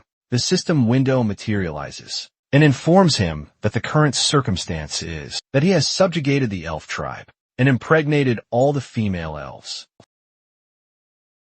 Will bring forth goblins with superior attributes than the typical goblin. Perceiving that the tribe is about to burgeon, the machine mentions that Lin Tian will resolve to seek retribution on Loader. He will infiltrate Bright Town solitarily and triumphantly locate the whereabouts of the Blade hero contingent. That loader is currently leading. The system presents him 3 alternatives with 3 disparate points. The initial alternative is to take action himself and attempt to slay Loader, and the other which possesses a rating of plus 150 points. The second alternative is to lead the goblins to seek retribution and decimate Bright Town, which possesses a rating of plus 30. The third alternative is to tarry and observe, because he feels the timing is not opportune, and he'd like to scrutinize a while longer. This possesses a rating of plus 10. Lin Tian reviews the alternatives and wonders how they were able to discover them so swiftly. He realizes that his present might is superior to that of Loader, but his companion's might should not be disparaged, based on the fact that he's mighty enough to effortlessly slay Loader. He resolves to select alternative 1, which is to assault Loader on his own. The system swiftly simulates his alternative and informs him. He finally assaults Loader when he is solitary, but at the point of nearly slaying Loader, his mentor, the Sword Saint of the human race, designated the Sword Saintess, appears. The Sword Saintess rescues Loader, and he perishes tragically under her blade. Soon after this, then, Loader and his contingent return to the capital and are never perceived again. The system presents its summation that there will be no opportunity to escape if he proceeds through that route, and instructs him to be circumspect. The system recompenses him with 30 points for selecting that route, and explicates that the simulation will consume 9 days. In actual existence, Lin Tian is surprised to learn of the Sword Saintess manifestation. He wonders why such a potent figure would manifest in a place as diminutive as Brighton. He also realizes that he didn't anticipate Loader and his men to depart Brighton. If they're going to be departing shortly, it's going to be arduous to discover them again. So he resolves he has to make his maneuver swiftly. Lin Tian glances over his shoulder and perceives Yue, giving the sacred matriarch some apples. While observing, he gets a brilliant notion, so he resolves to give it a try. He swiftly walks to Goblin Yue and informs her that he needs to venture into human territory for a few days. He informs her that the tribe's combatants heed her the most after him, so he instructs her to take command while he's absent. Yue just exclaims, struck by the abrupt tidings. The sacred matriarch, on the other hand, queries him if he's deranged, because it's certain that he'll be hunted and slain if he's ever discovered in human territory. He informs her that he knows, but he harbors a grudge against the human, so he has to seek retribution. A man's gotta do what a man's gotta do, even though it signifies his demise. The sacred matriarch instructs him to tarry and not be reckless. She informs him she can cast a concealment incantation on him, so he can't be detected by the humans,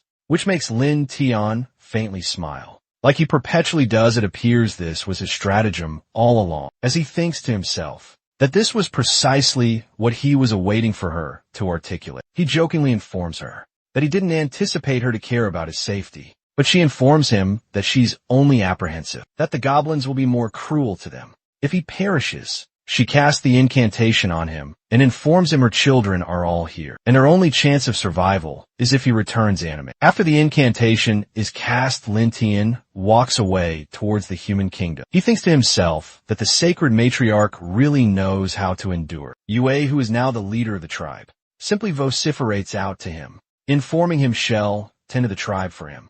Lin Tian waves at them one final time and informs them he'll see them later, and I'll be back shortly. Activities at Brighton appear to be proceeding as usual. As the populace go about their jovial business, they're soon interrupted by a couple of sentinels, who go around for inspection. The sentinels look around meticulously for anything out of the ordinary. In a nearby obscure alley, someone appears to observe them closely. That someone happens to be our MC, who looks incensed by the number of patrol teams he keeps encountering. He wonders why the town's security has abruptly become so stringent. He wonders if this is because the Sword Saintess has already arrived, and hopes that is not the case. He is unsure of that because he's been amassing intelligence all day, and no one has articulated anything about the Sword Saintess being around yet. The amount of security is disquieting, which appears peculiar to him. As he traverses through the town, he walks into an intersection and encounters a group that intrigues him. The group of people happen to be a team of adventurers that are ranking in Brighton.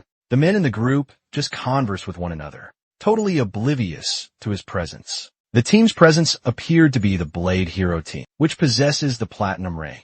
The Boucher Hero team with a Silver rank. The Savior Hero team also with a Silver rank in 3rd position. The Windstorm Hero team with a Bronze rank in 4th position. The Flame Hero team with a Bronze rank in 5th position. And lastly, the Alchemy Hero team with a Bronze rank in 6th position. He wonders how the leader of the Blade Hero team, Loader, is ranking 1st. And wonders if he's improved again from the last occasion he saw him. Linton swiftly hurries onwards to discover more clues, because as things are proceeding, it appears his retribution stratagem might fail. At a nearby tavern in the city, the men enjoy themselves and imbibe to their hearts. Close by content MC who is passing by overhears an utterance that appears quite familiar to him. With a cunning grin, he counts himself fortunate to have encountered Loader, his adversary at this location of all locations. As he opens the portal, he discovers Loader there, chugging a large goblet of rum. In the midst of all his teammates from the Blade Hero team, at the table, one of the team members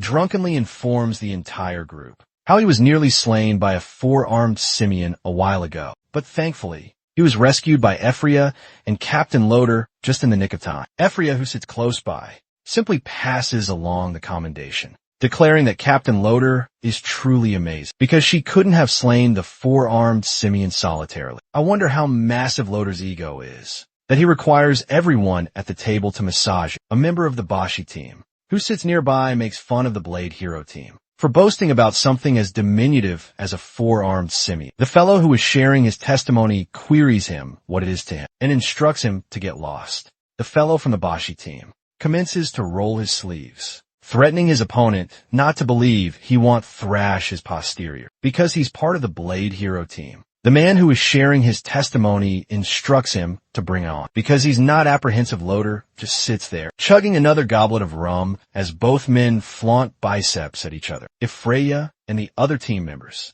as well as the patrons of the tavern, just observe the men carefully to perceive what will happen. The tavern proprietor, who is indifferent about their shouting, simply informs them that the dragons on Dragon Isle have entered their procreation season and have been abducting both livestock and their shepherds. He instructs them not to cause trouble in the tavern, but to go slay the dragons if they feel they possess some skills. MC, who sits nearby, observes the entire circumstance while he sips his rum, and is startled to hear about dragons. The tavern proprietor continues his narration and says, if the dragons assault Bright Town, and the capital doesn't dispatch reinforcements in time, the adventurers in town won't be able to fend off the dragon hordes. Assault, he confesses that Bright Town is about to confront obscurity. The adventurers who are enjoying their rum all turn to listen to him, apprehensive about the intelligence he just passed. Captain Loader, who has been silent since, informs everyone that it's just a few dragons, and there's nothing to be apprehensive of.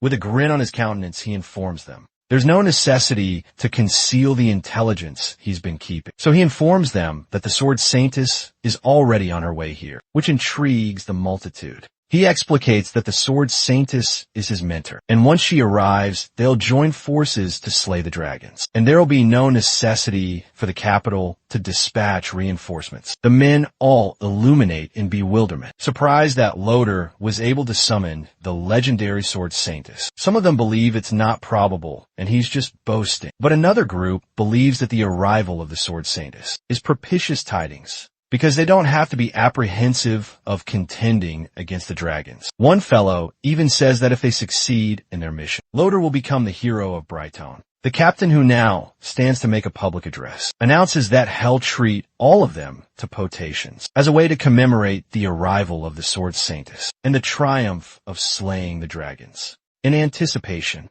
he drops a diminutive satchel of currency to cover the expenses to show he's serious, and the men commence to furiously imbibe in excitement. Meanwhile, MC, who overhears the entire thing, stands up and swiftly pays for his potation. He reasons to himself that he must seize this opportunity of having the dragons assault the town. Loader, who is facing his direction, is alerted by his swift exit as Lin Tian reaches the port. Loader calls out to him and queries why he doesn't remain to have a few potations with them. Lin Tian just glances over his shoulder and retorts with a stern no. He informs Loader that there will be more opportunities in the future. With that cunning grin on his countenance and that furtive look in his orbs, the captain then along with another member of his team who appears offended by MC's reply. Observes him depart. Captain believes his reply is peculiar, but he lets him depart without a confrontation. Shortly after, the town erects a banner to welcome and commemorate the Sword Saintess' arrival to Brighton. There are scintillations in the air, and all the citizens are content. Meanwhile, the captain enters the temple to converse with the Sword Saintess. He calls her mentor and bows down in submission as he informs her that the dragons have been lingering around these days and are getting closer to the town. He adds that no one dares to let their animals go out to graze now, so it appears like the dragons might assault Bright Town shortly. The Sword Saintess, who looks graceful in her panoply, just queries him how the task she bestowed upon him is proceeding. He informs her that the 10 dragons slaying arbalests have been fashioned according to the schematics she provided and are being deployed at various elevated points around town. She instructs him to ensure they're stationed appropriately. Otherwise, none of them will be able to assist when the dragons come, which will be a disgrace to her. Soon after, the Sword Saint goes out to address the populace. Among the populace, several people chatter about how noble she appears. One of the men wonders what kind of man could ever win her over, but another man instructs him not to think about it, because not even the emperor would think about making a move on her. While they're conversing, dragons assault the town. So the Saintess instructs Loader and her men to swiftly disperse the men so they can get directly to action. Loader, who had just been standing around in shock, swiftly affirms her commands and commences to disperse the populace so they don't get harmed. One of the dragons grabs a man who helplessly vociferates for assistance, while the others run in disparate directions in a commotion. It's not the dragon's culpability for grabbing a man, since they've all refused to let their animals graze on the ground. The Saintess announces that this dragon is a scout dragon. She explicates that they only come to scan new territory, and it will attract the entire dragon horde for the actual assault. She swiftly commands Loader to bring his companions with her to the wall. Meanwhile, one of MC's captains rushes to inform him that the dragons are assaulting the town. He also informs Lin Tian that there are numerous soldiers on the town wall and queries what they should do. MC, who had already been alerted to the presence of the dragons, just informs him he knows, and informs him they'll just remain there and enjoy the spectacle. Behind our fellow is the entire goblin army, equipped and prepared to contend. They all grin at all the excitement with their crimson bulb-like orbs, awaiting for their opportunity shortly after. The entire dragon horde ambushes the city and comes to ravage. One of the dragons is shot through by the Sword Saintess, with the dragons slaying arbalests that she had commanded them to design. The implement appears to be effective in slaying the dragon, and their chances of saving Bright Town are augmented. Captain Loader and Freya, who are standing nearby, are intrigued by the effectiveness of the weapon. They observe in shock with their maws wide open. The Sword Saintess queries them if they know how to utilize the arbalest, and instructs them to swiftly get stationed at an arbalest and get prepared to assault. The captain swiftly affirms her commands and prepares to dispatch. Across the top of the wall, several men work tirelessly to load each arbalest in preparation for their next assault. After loading up the sword, Saintess gives another loud command to fire, and all the men simultaneously fire their loads. The arrows pierce several of the dragons, and they fall to the ground like a pack of cards. After sustaining terrible injuries, some of the dragons evade the assaults, hell-bent on knowing how people from Brighton taste. Some of the men stationed at the arbalest are excited about how effective the weapon is. They call it amazing, and it appears like they're going to win this conflict. While they converse, their attention is drawn swiftly to an abrupt alteration in the outlook of the firmament. When they look closely, they realize that some substantial, peculiar figure is emerging from the firmament. Suddenly, the men grab their craniums due to the abrupt tinge of agony that strikes them. The new assailant appears to possess some magical powers that disorient each soldier. The captain suddenly recognizes their new assailant and signals to the Sword Saintess that they're arrayed against the purple Golden Dragon Matriarch. The dragon Matriarch flies towards the wall, with several streaks of purple lightning following her. She makes a roar to assert her dominance, and the men appear like ants in her presence due to her sheer magnitude. The men cower in trepidation and nearly forsake their bows due to the repulsive spectacle of the purple Golden Dragon Matriarch. One of the men instructs the others to swiftly prepare to fire, but his companion retorts that she's vastly larger than the other dragons, and the dragon's slaying arbalests can't conceivably harm her, while they deliberate on what to perform. The dragon matriarch fixates her gaze on the men, standing directly before her, with their dragon slaying arbalests. She abruptly creates a pool of conflagration in her maw, and shoots it towards the top of the rampart. The impact of the hit makes the men run for sanctuary. As it appears the rampart is going to collapse nearby, they all perceive the sword saintess announce that there's no necessity to panic. She instructs them to leave the dragon matriarch to her. She instructs everyone else to continue to defend the city, and thrusts her magic broadsword into the ground, utilizing an advanced sword technique. An azure circle emerges with azure radiant power being released, which demonstrates the potency of the broadsword. Abruptly, an azure magic shield appears around the city, which halts the flames emanating from the dragon matriarch from demolishing the city.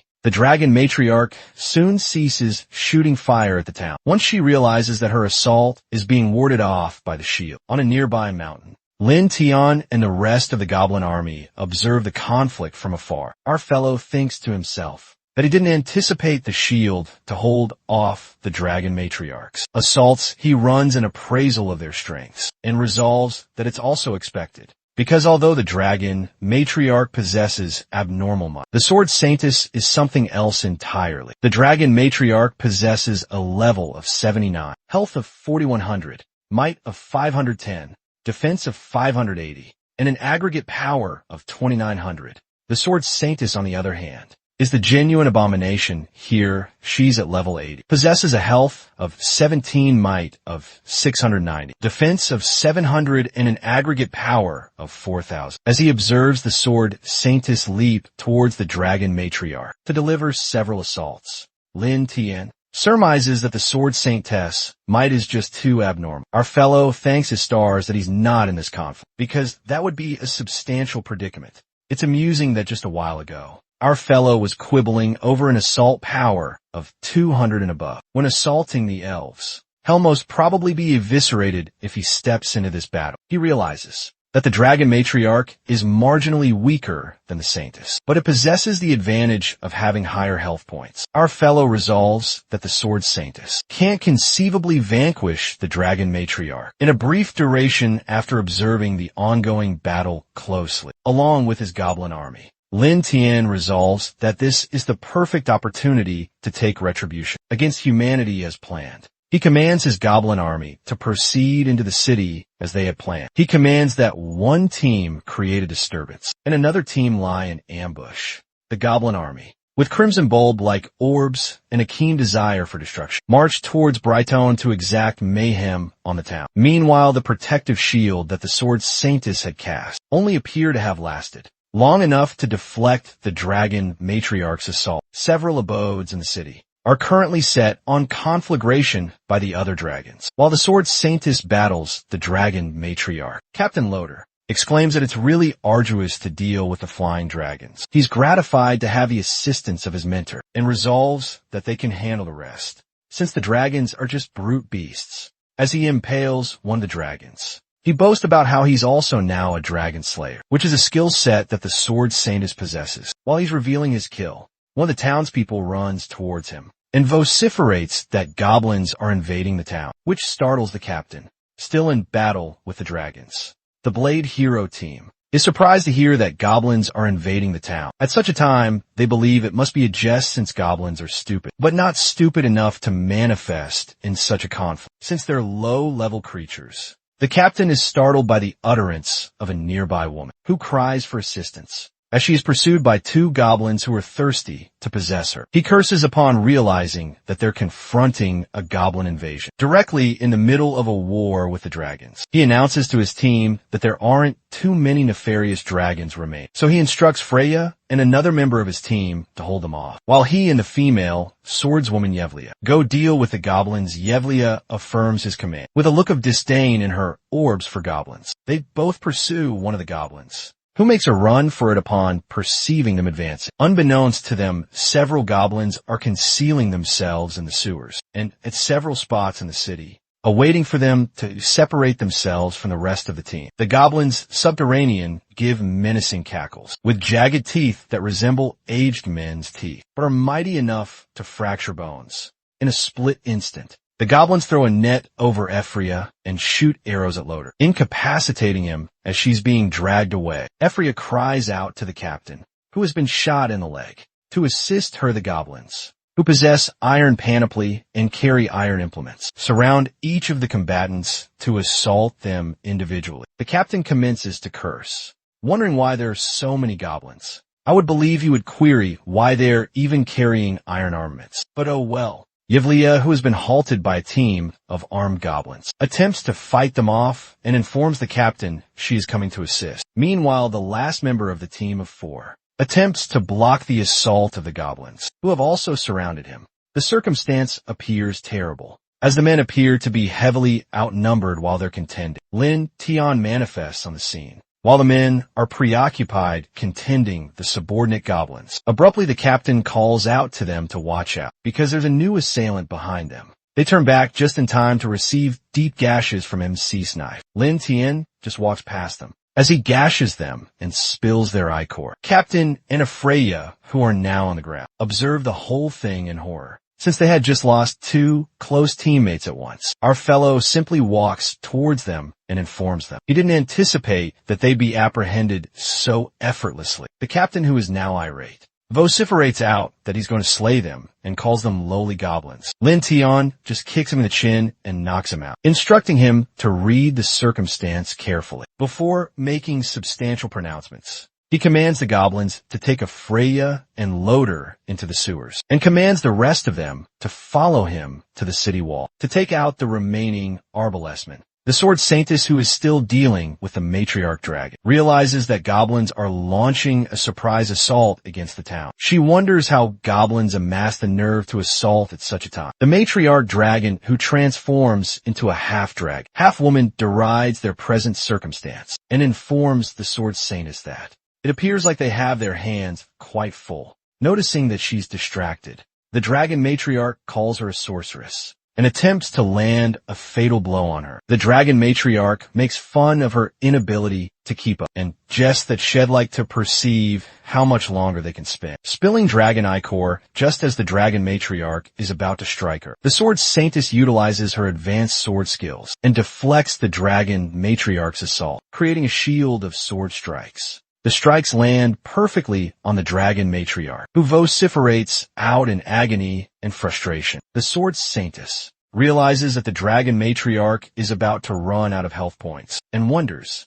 if Loader and his team have been able to deal with the dragons and goblins who are assaulting them. Abruptly, an explosion occurs on the town calls, throwing off the men and casting them to their doom. The sword saintess is disquieted by the explosion and wonders if the goblin predicament hasn't been resolved yet. The dragon matriarch, who is standing nearby, prepares to launch her next assault, while the sword saintess is distracted, looking at the commotion occurring in the town. The dragon matriarch swiftly transforms back into her dragon form and prepares for flight as she flies off. The dragon matriarch threatens to return after she has recuperated from her wounds. The sword saintess, who is caught off guard, curses, realizing that the dragon matriarch had managed to escape. This signifies the battle is not concluded, but has just been postponed to another day. Out of fury, the sword saintess swears to obliterate the entire dragon race on Dragon Isle once she's recuperated. Meanwhile, the mayhem persists down below in the city, and several abodes are seen on conflagration. The sword saintess soon comes down and goblin craniums commence rolling. She piles up a few goblin cadavers and wonders where Loader is, and why they can't tend to a few goblins. One of the adventurers, who lies injured from the assault, informs the sword saintess that goblins have apprehended Loader and Ephraia. Incensed, she wonders how that's conceivable. One of the injured men informs her that these goblins are disparate from the usual ones they've encountered. They explicate that the might of these goblins is comparable to that of a race, far greater than they are, and that's why even Loader couldn't vanquish them. Their pronouncement annoys the sword saintess, who is apprehensive that her finest men were overtaken by mere goblins. She pledges to go and slaughter all the goblins in the enchanted forest immediately. To conclude this foolishness, One of the injured women whose garments have been tattered, probably by ravaging goblins, implores the saintess to remain with them because they'll be incapable of defending themselves if the dragons or goblins return to assault them. The rest of the citizens join the woman in her plea, but the saintess just ignores them. Contemplating what the fate of Loder and of Freya is, they all implore her that they are citizens of the temple and empire, and they request that she remain with them to protect them. When they articulate that the sword saintess thinks to herself that they're correct about the fact that she has to protect the citizens of the temple and not the apprehended people, she believes that Loder should blame himself for being too feeble and being incapable of dealing with mere goblins. So she resolves to request the royal family for assistance first, before she makes a maneuver. Meanwhile, in the tribe, the elf women and the goblins go about their normal activities. Infant goblins. Another goblin nearby is perceived attempting to drag a female elf into a tent. Abruptly, one of the goblins announces that their leader has returned, so they rush to go encounter him. The goblins are gratified to perceive that they've returned, and to learn that they were able to apprehend 2 humans. Some of the goblins wonder where they apprehended them from. It should be an elementary matter, since they have announced that they're going to war against the human dominion. They pluck them out of the firmament. Karen, Loder, and Freya, who are fettered and dragged by the goblin army, are surprised to perceive the goblin community and the elves they've taken captive. The goblins roughly throw Freya and Loder to the ground. Spikecoif hurls them against a boulder while being fettered up and instructs them to be quiescent. Loder, who disdains being treated like this by lowly goblins, growls at the goblins, probably contemplating 1,000 ways to slay. Loder observes as Spikecoif approaches one of the elf women. To patronize her, she moves away from him. One of the nearby goblins just smirks at Spikecoif's pickup skills, probably hoping to get in on the engagement.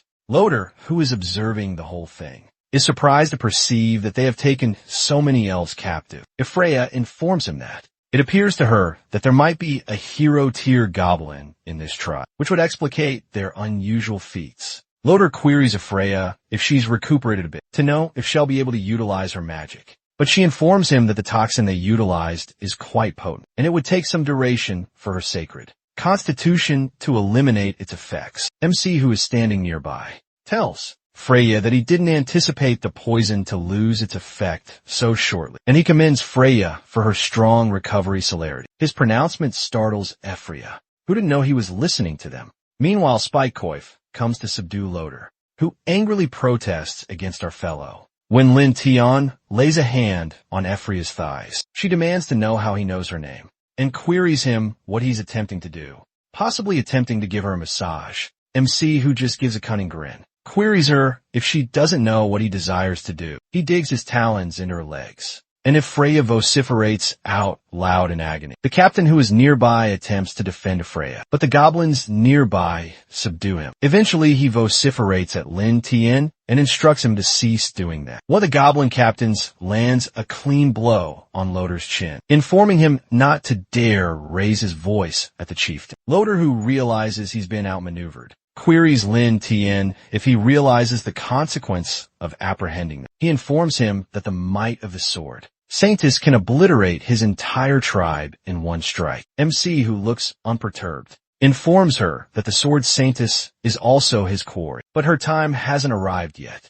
He informs the captain that besides, he has dispatched someone to conceal their tracks, so the saint sword won't even be able to discover their location, even if she desires to. Lin Tion immediately instructs one of the captains of the goblin, Berserker, who had landed a punch on Loder's chin, to take all the second-generation goblins into the forest, to slay more abominations and bring them back. Berserker swiftly affirms his commands and informs him to leave it to him. Our fellow realizes that with such a substantial assault, the humans won't let the existence of the goblins slide, so he has to complete the evolution procedure before they discover them. Lin Tion steps on the captain's chest to interrogate him. He instructs him to cooperate by answering his queries, or he can't pledge that he'll get to keep all his bodily parts. Our fellow queries the captain if they're fond of secretly apprehending goblins and inflicting torture on them, referencing what they did to him in his past existence. The captain, who now commences to curse, queries him what nonsense he's articulating. Lin Tian starkly informs him that he took too long to retort. So he takes a clean incision of the captain's left auricle with one swing of his knife. The captain grabs his bleeding auricle and cries out due to the agony, cursing at Lin Tian and calling him an accursed goblin, with his auricle now on the ground.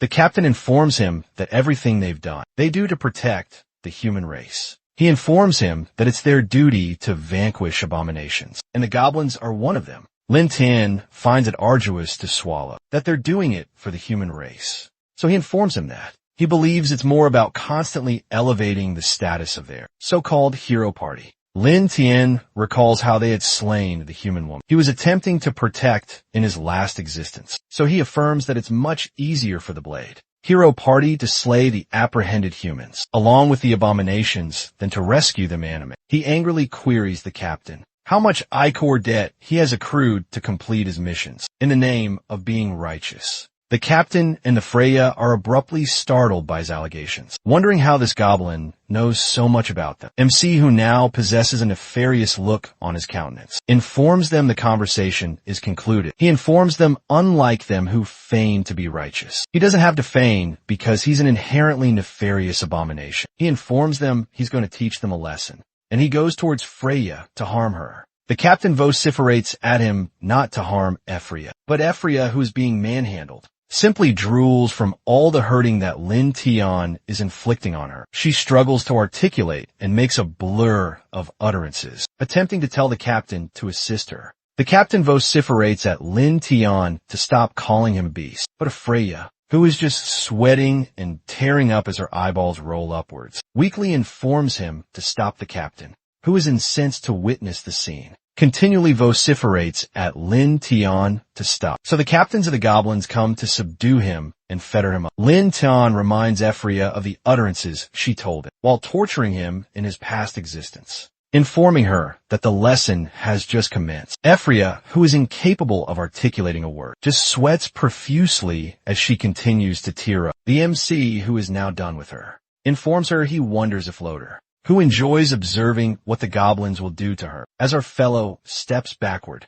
he lets the other goblins have a go at Freya. The goblins, who all possess nefarious expressions on their countenances, gladly walk towards Freya to carry out their devious stratagem and satisfy their obscure desires. The captain observes in amazement as the goblins grab Freya, who now lies on the ground helpless, and attempt to have their way with her. He vociferates out her name, but gets no retort. The subsequent day, the goblin who is guarding the humans calls one of his brethren to come take up his shift. The other fellow informs the new goblin that the chieftain had said not to slay Freya, so he admonishes him to keep her animate. The new goblin sentinel just gives a shrewd laugh. He informs the other goblin he wants slay her and instructs him not to worry. Ephria, who now looks battered and beaten up, just remains fettered up and looks exhausted. Close by, the captain attempts to tell her to hang on, so the goblins don't get the upper hand. She assures the captain that she's fine and shall hold up. One of the goblins, who is close by, steps on the captain's cranium and instructs him to shut his pothole. Meanwhile, the clan matriarch,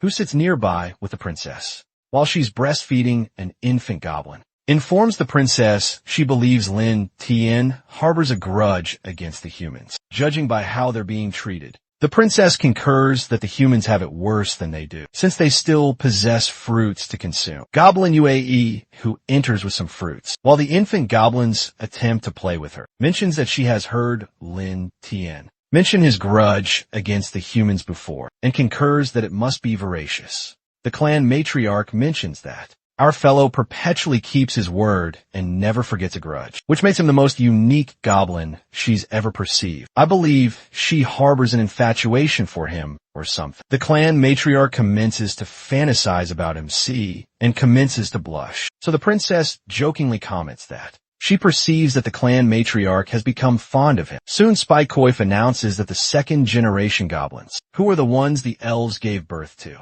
have returned from their hunting. Our fellow is surprised, so he queries why they're back so early from hunting abominations. The second generation of goblins arrives, with large catches of animals on their shoulders. In their carriages, one of the second generation goblins happily informs the chieftain that they've returned. Looking at his rating, This goblin is in level 33 and possesses a combatant class unlike the others, which signifies he has significantly augmented offense and defense. He also possesses an HP of 470, a might of 142, a defense of 68, and an aggregate power of 500. Our fellow thinks to himself that, as anticipated, the second-generation goblins have already broken through level 30 and have evolved into high-tier species. He realizes that their statistics are nearly catching up to his. Lin Tian queries them why they came back so early today and queries how their hunt went. The lead second-generation goblin informs him that they've obliterated all the nearby abominations, so they had to go look in the west side of the forest. He also informs the chieftain that they encountered several high-tier goblins, slaughtering other goblin tribes. This intelligence startles the MC, so he queries which tribe it was. One of the other second-generation goblins, designated Tien, informs him that they're known as the Bloodfang tribe, and they're mostly high-tier goblins. He further explicates that while they were splitting up to discover the abominations, they discovered that several goblin tribes had been assaulted, and they all bore the mark of the Bloodfang tribe. The intelligence piques our fellow's interest, as the notion of a tribe full of high-tier goblins fascinates him. With a cunning smirk on his countenance, he mentions that they could create mightier third-generation goblins if they apprehend their leaders, which will augment their chances of surviving the efforts of the humans to exterminate them. The captain, who is blindfolded and fettered nearby with one oracle, laughs at MC, calling him foolish for dreaming when the tribe is about to be annihilated. He informs them that no matter how potent the goblins get, they're still going to be vanquished by the paladins. So he instructs them to tarry and observe. MC, who is now irritated by his presence, mentions that he nearly forgot about his existence. Since he's been so quiescent, Lin Tian switches to that nefarious look he perpetually possesses when he desires to do something terrible, and informs the other goblins, who didn't get to have amusement the last occasion, to have their way with the captain. The captain just cries out in horror, realizing what's going to happen to him, as three thirsty-looking goblins surround him. He demands to know what they're planning to do, as everyone else does, but it's excessively late for him. One of the goblins, who is finally content to get his turn, mentions that even male humans possess such tender and soft integument, as he commences to ravage the captain. The captain, who is now sweating profusely, never having witnessed such a fearful thing in his existence, possibly wishing for demise more than this, commences to curse. He informs them they're all abominations, and the paladins will exterminate their race. Soon after, the goblins overpower the captain and conduct their business. Ifreya, who is chained nearby,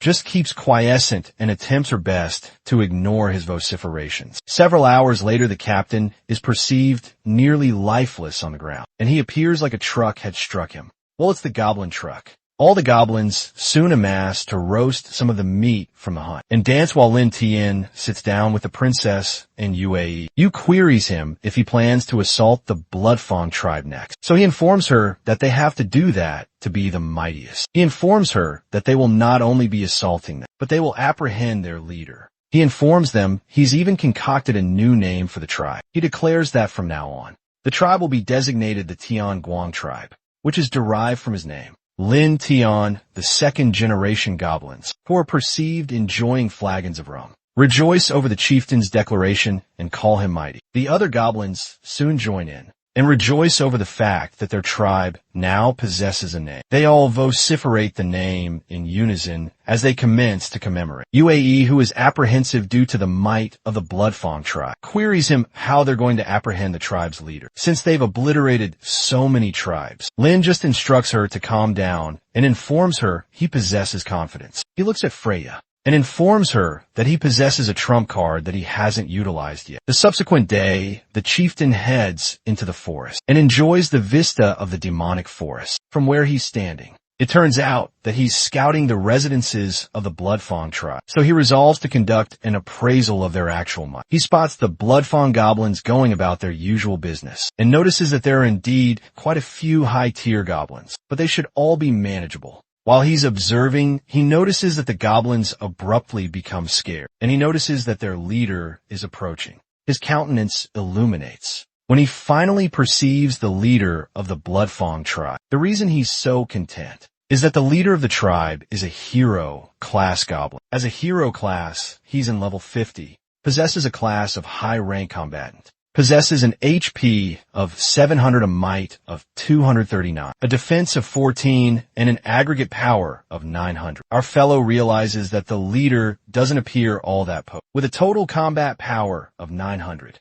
he reasons that a dozen or so goblin combatants should be able to handle it. The only predicament is that the leader won't go without a conflict, so they won't be able to apprehend him without a conflict. He also realizes that their poison might be of little use to the blood-fawn goblins, since they're quite substantial. He resolves that since the paralytic poison won't work on them, he'll have to think of another way. He recollects the confinement incantation that Ephria utilized to keep him in one location, while she was tormenting him in his antecedent existence, and reasons that it would be splendid if he's able to utilize that identical incantation on the blood-fawn leader. With that cunning smirk on his countenance, he resolves that it's time to go perceive Ephria. Back in the goblin tribe, things appear to be proceeding well. Meanwhile, close to where the humans are being apprehended, Spike Coif informs the chieftain that they have completed his commands, according to how he stipulated them. But he jokingly mentions that he believes Ephria is perishing. It appears that they've been administering her with some sort of intoxicating substance, and Ephria now lies helpless on the ground. Lintian informs Spike Coif he did well and dismisses him, but he wonders what state Ephria is in.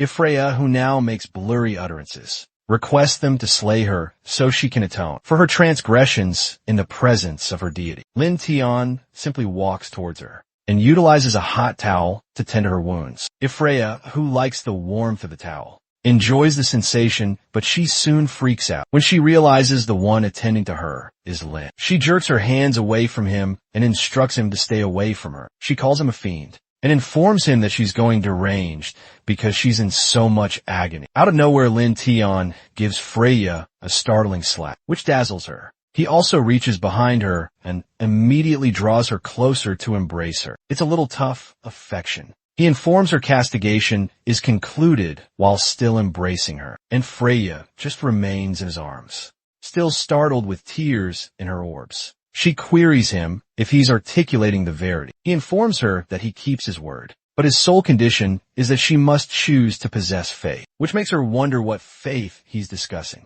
She observes him with tears in her orbs, and he informs her that she can either choose to believe in divinity or choose to trust him and become her pet, which spares her from the daily torment. He calmly says this while petting her cranium to calm her down. Ephria, who appears to now be broken, doesn't articulate a word abruptly. She commences to lick his hands. Of submission, our hero holds up Ephria, who kneels to him and informs her. That's a good retort. He informs her that from now on, he's her sole master, and he'll call her his little B word. Ephria simply makes a woof sound and calls him master. Abruptly, Lin Tian carries Ephria in his arms. He instructs her to come with him and carries her towards a warm bath. After he gets rid of her undergarments and chains, he puts her in a soothing bath and commences to cleanse her up. Ephria, who appears not to be right in the head anymore, informs him he treats her so well. She says she's willing to bestow upon him everything. He just continues to tend to her. Ephria appears to be enjoying all the attention and the warmth of the bath. He retorts to her by informing her that it's perfect and that she'd like to bestow upon him everything. He informs her he desires to perceive how to utilize the skill Holy Light Cage, which he recollects that she had utilized to trap him in his antecedent existence. She repeats the utterance Holy Light Cage and queries him what it is. Calling him master, our fellow presents a tome with incantations that he had acquired from the elves and points her to the incantation for the Holy Light Cage. Since she's a magician and can comprehend incantations, she swiftly picks up the script and commences to cast the incantation. A brilliant golden cage abruptly appears out of nowhere with a crucifix as its seal. MC, who is standing nearby, is intrigued by the spectacle of the cage, so he commends Ephria for a job well done. Soon enough, Lin Tian and Ephria walk together past the iron cage, where the captain is kept. The captain is surprised to perceive Freya moving around. He swiftly queries her if she's fully recuperated. He instructs her to swiftly slay our fellow and utilize her magic to restore his physique. Before Lin Tian can make a maneuver, Lin Tian simply retorts to the captain and queries if he can't perceive that she is now willingly submitted to him. Freya just silently stands there as Lin Tian talks, and the captain can't halt his jaw from hitting the floor. Upon hearing MC's utterances, the captain refuses to accept and wonders how the daughter of the leader of the Holy Order can be tamed by goblins. Freya just kneels close to her master and commences to rub on him like a canine. Lin Tian queries her to inform him if she had willingly submitted or not. So Freya retorts that she did it voluntarily, calling him master. Those utterances bring a sense of hopelessness upon Loder, who realizes that he's lost Freya in his cage. He looks down but smugly says that MC's action will lead to the extinction of the goblin race from the world. He gives a maniacal laugh and further mentions that the sole purpose of the goblin's existence is to be slaughtered by humans. As Freya and Lin Tian depart, he vociferates out that the sacred church will obliterate them out. Lin Tian honestly thinks to himself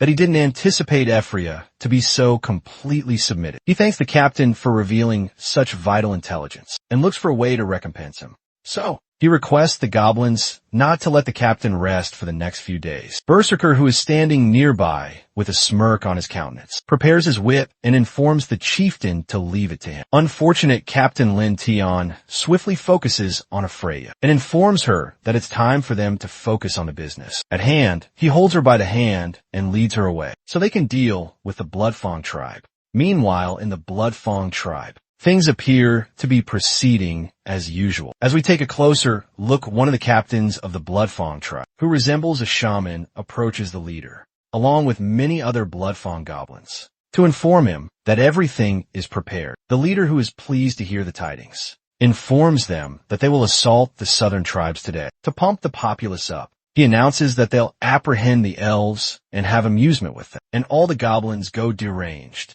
hailing the majesty of the chieftain. It appears women and meat are the only two things you can utilize to motivate a goblin multitude while they're commemorating. One of the Bloodfang sentinels hurriedly approaches the chieftain to call his attention to something, which irritates him. The sentinel announces that a peculiar goblin has barged into the tribe and is demanding the chieftain. And this surprises the leader of the Bloodfang tribe. The Bloodfang leader wonders if it's a low-level goblin, so he resolves to go perceive his visitant. Upon reaching there, it turns out to be MC, who had come to the Bloodfang tribe all on his own. He informs the leader that he knows he's a hero class abomination, who possesses intelligence nearly as great as that of the humans, so he has come to converse with him. The Bloodfang leader recognizes that his structure is human-like, and his manner of articulation is not so much like a goblin. So he queries him if he's a mutant. Our fellow informs him that he's not a mutant, but he's just marginally smarter than normal goblins. He makes the pronouncement looking so expressionless that the high-tier and low-level goblins who surround him look evidently incensed. They appear like they're going to pounce on him any moment from now. To make matters worse, Lin Tian just cuts the fabrication and informs them he's the leader of the southern tribe, and he has come to take their leader's cranium. As if it's an Amazon delivery, he ordered, still standing in their midst. He informs them that the rest of them possess two alternatives, which are to either submit to him or choose demise directly there. The entire tribe becomes tense, and they all appear to be awaiting for the command of their chieftain to rip Lin Tian limb from limb. The leader is simply shocked to know he's the infamous leader of the southern tribe, who keeps elves captive whom he had planned to apprehend. Lin Tian continues his oration and informs the Bloodfang leader that he possesses good genes, so he requests him to come with him. The audacity on this fellow. The Bloodfang leader just blurted out that he is an imbecile in the twinkle of an eye. The Bloodfang leader reaches out and catches MC's cranium, since he's much larger in magnitude, informing him to shut his pothole. The Bloodfang leader informs him that he didn't anticipate him to come by himself, which makes the job easier for him. The leader pledges to slay him, as well as the other goblins, so he can possess the elves and humans for himself. The other goblins from the Bloodfang tribe who are around hail the chieftain and request him to crush MC's cranium. MC, who just remains in the leader's hands without moving a muscle, informs the leader that, as he had anticipated, there's no further reason to discuss. His pronouncement annoys the leader, who informs him he's only fortunate that he plans to keep him animate, so there's no necessity to go further and demolish him. While the leader is talking, Lin Tian utilizes his weapon and makes a direct gash, which causes the Bloodfang leader to let out a shriek due to agony. Soon enough, the Bloodfang leader's hand is perceived lying on the ground, and the members of the tribe look at it with horror.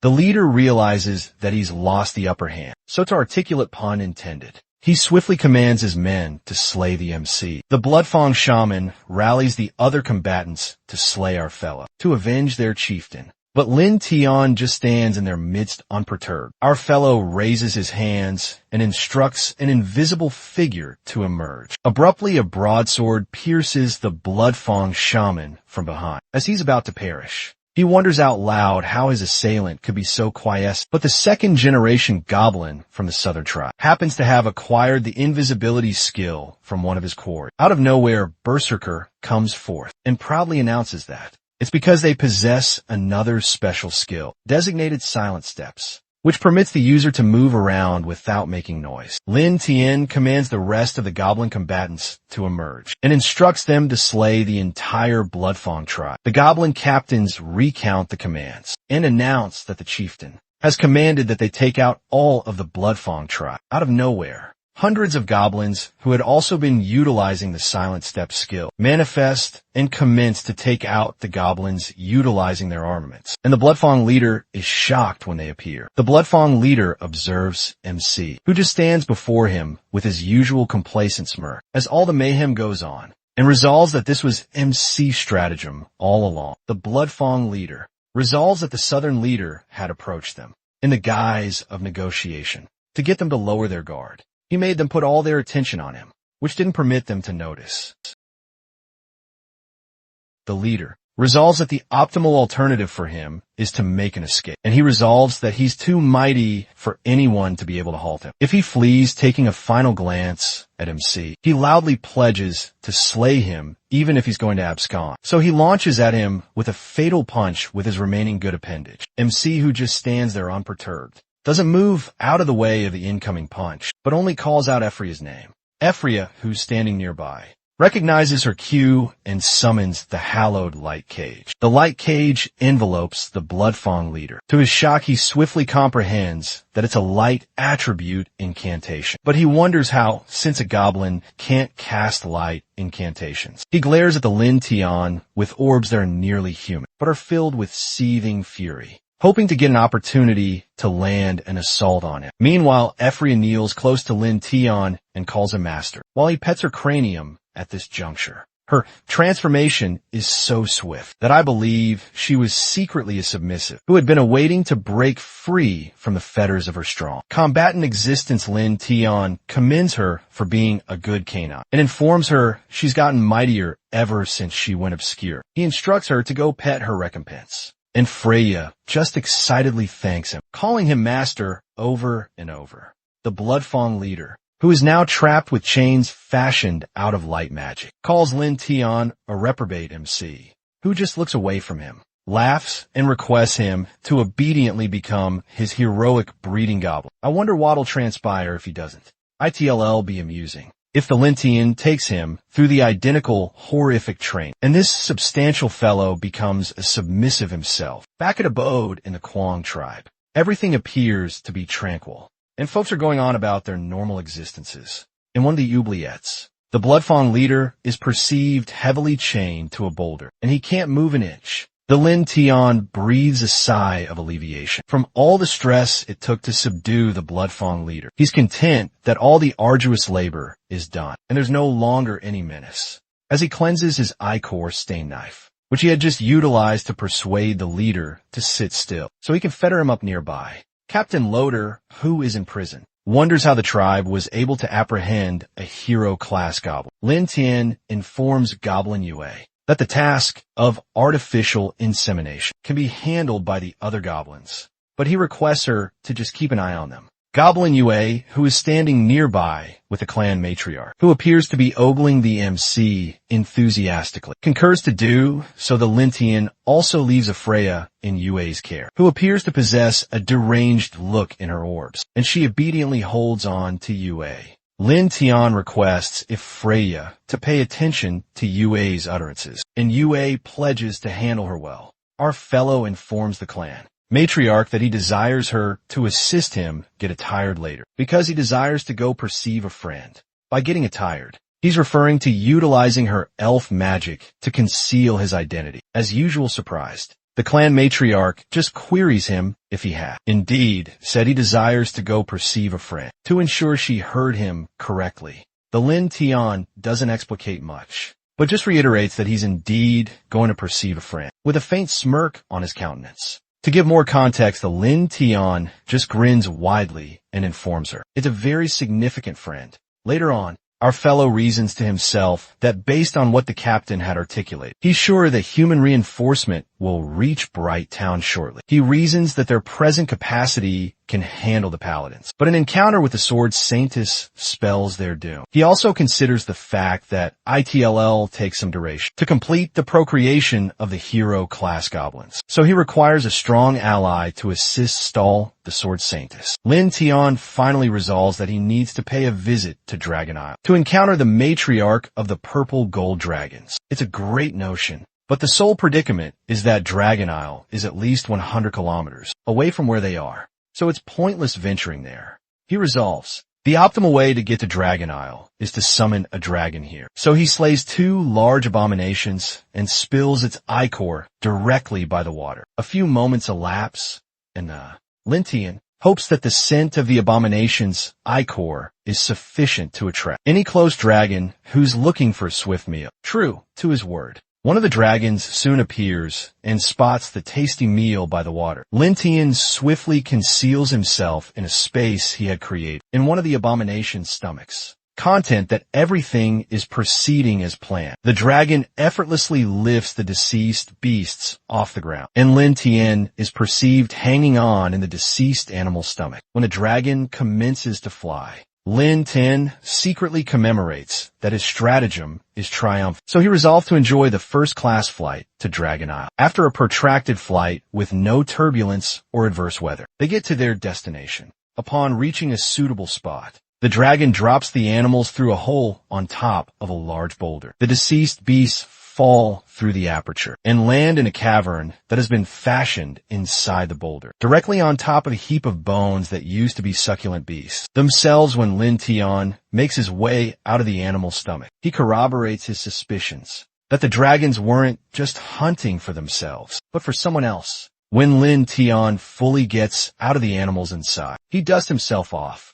and resolves that it's time to track down the dragon matriarch. But his planning is halted by a loud utterance from behind him. The purple dragon matriarch, who is in her dragon form, mentions that it appears that there's something peculiar mixed in with the sustenance. She looks at him with large reptile orbs that are larger than his entire physique magnitude, and this startles MC, who didn't realize she's been there the entire time. After taking a closer look, the dragon matriarch recognizes him as the goblin who had assaulted Brighton, which permitted her to escape. She queries him what's he doing sneaking into her territory. She queries him if he doesn't believe Shed can consume it. And another menacing dragon comes to join her. Lin Tian swiftly informs her to Tari and informs her that he has come to discuss cooperation with her. The dragon matriarch believes it's peculiar that a mere goblin would come to discuss cooperation with her. Nonetheless, she honors his request and transforms into a demi-human, as she had done during the battle in Brighton.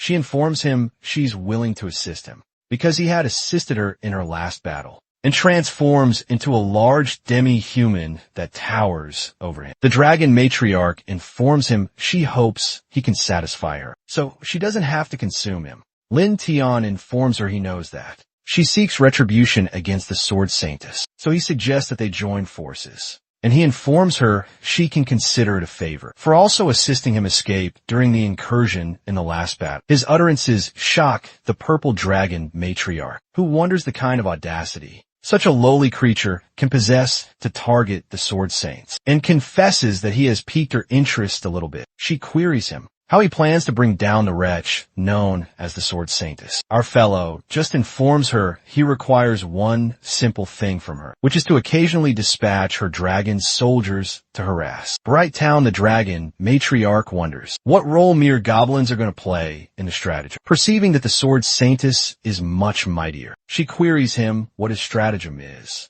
but he doesn't articulate anything. when she moves closer and raises his chin upwards with one of her fangs. She informs him that with an adversary as mighty as the Sword Saintess, confrontation will do little good. Lin Tian informs her that the stratagem is to assault her psyche, because breaking her spirit is the sole way to weaken her. After he explicates the stratagem, the dragon matriarch laughs profoundly and concurs with him. She mentions that it's her perfect desire to utilize the goblins, to do some slaying without having to sacrifice members of her tribe. When Lin Tian queries if they can consider their deal sealed, she informs him that is certain. But she soon slowly wraps her large palm around his countenance to get a closer look at him and seductively inches closer to him. MC, who just stands there, observes her talons around his cranium, but doesn't move an inch. The purple matriarch dragon informs him she could have never figured out that a goblin could be so sagacious, and informs him she likes him the more she gets to look at him, looking utterly seductive. She queries him if he'd like to get a little recompense from her. If you comprehend what I mean, EMS gay, who just remains in her arms, thinks about how feisty the female dragons can become during their procreation season. The purple dragon matriarch eventually resolves that our fellow's diminutive physique is not worthy of her attention, so she resolves to bestow upon him another recompense. For now, which signifies things can transpire in the future. The dragon matriarch looks around and wonders which she should choose as his recompense. It's amusing how she's pimping out her dragon so effortlessly. Meanwhile, things at Qingguang tribe, which is our fellow's tribe, are proceeding smoothly. Captain Loader is fettered to a cross and put under the torrid sun, while some goblins stand sentinel to ensure he doesn't do anything amusing. Heavily pregnant elves also walk around like it's nobody's business. The captain thinks to himself that it's been so long, and wonders why the paladins haven't come to rescue him. The simple retort is that perhaps he overestimated his worth. He thinks to himself that he's going to lose his psyche if he remains there much longer, and resolves that he needs to escape. The sole predicament is that there are goblins in every inch of that encampment, so his chances of escaping are close to nil.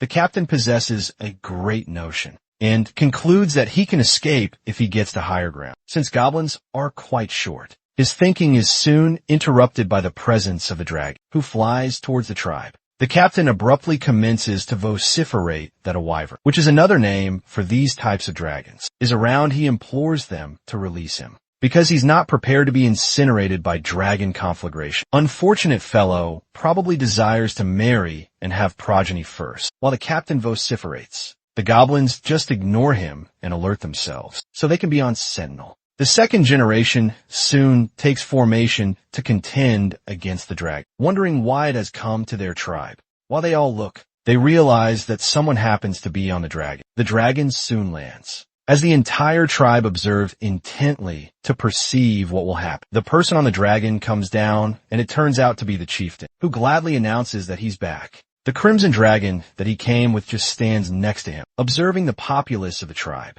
The goblins nearby happily announce to the others that it's the chieftain, and the entire tribe erupts in elation. Lin Tian pets the dragon and instructs her to rest for a while, and not to wander around, and the dragon appears to enjoy it. When the chieftain approaches the populace, they all commence to praise him, and they chant that the chieftain lives long. Even UAE joins in, excited to perceive him. The captain, who had nearly soiled his breeches a few moments ago, looks at Lin Tian and wonders if he's truly a goblin. He makes a quiescent supplication, and hopes the night order swiftly comes to rescue him. Meanwhile, things in Bright Town appear to have returned to normal, and the citizens appear to have recuperated from the incursion. That just happened a while ago. In the streets, several horses and men in exquisite panoply and regalia are perceived. It turns out to be the Royal Night Order, who have come to the town, based on the Sword Saintess' request for reinforcement. When the paladins reach their destination, they come down from their horses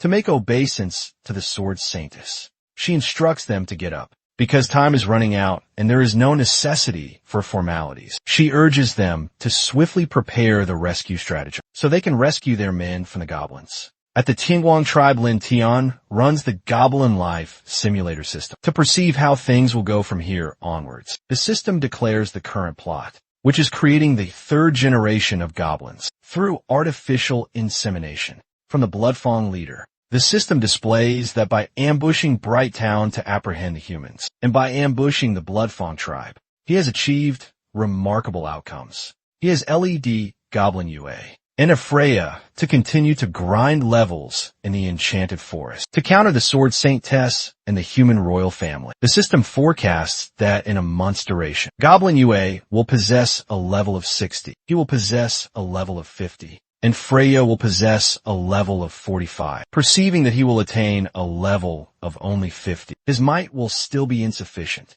So the system presents him 3 alternatives. The initial alternative is to keep grinding abominations in the forest, which will bestow upon you 1 point. The second alternative is to discover a way to apprehend prisoners and cultivate more goblins, which will bestow upon him plus 110 points. The third alternative is to accelerate the leveling procedure and jump directly to 1 month later, which will bestow upon him plus 120 points. Lin Tian considers his alternative and wonders if alternative 3 will work. He realizes that with the system's powers, he can jump to a month from now, and this will still postpone the ambush from the Sword Saintess. In their timeline in layman's utterances, the series of activities that will occur in the tribe will be pushed into a month further, but time itself will not alter, so every other person in the world won't be affected. Lin Tian resolves to select the third alternative, to skip the waiting period. The framework launches the temporal acceleration process. Prior to commencement, it proclaims its overview typically and states that the Mystic Woods can no more offer development. For him and his faction, azure ribbons of radiance commence manifesting, encircling MC, which astounds him, and he queries what's transpired. In a brief span,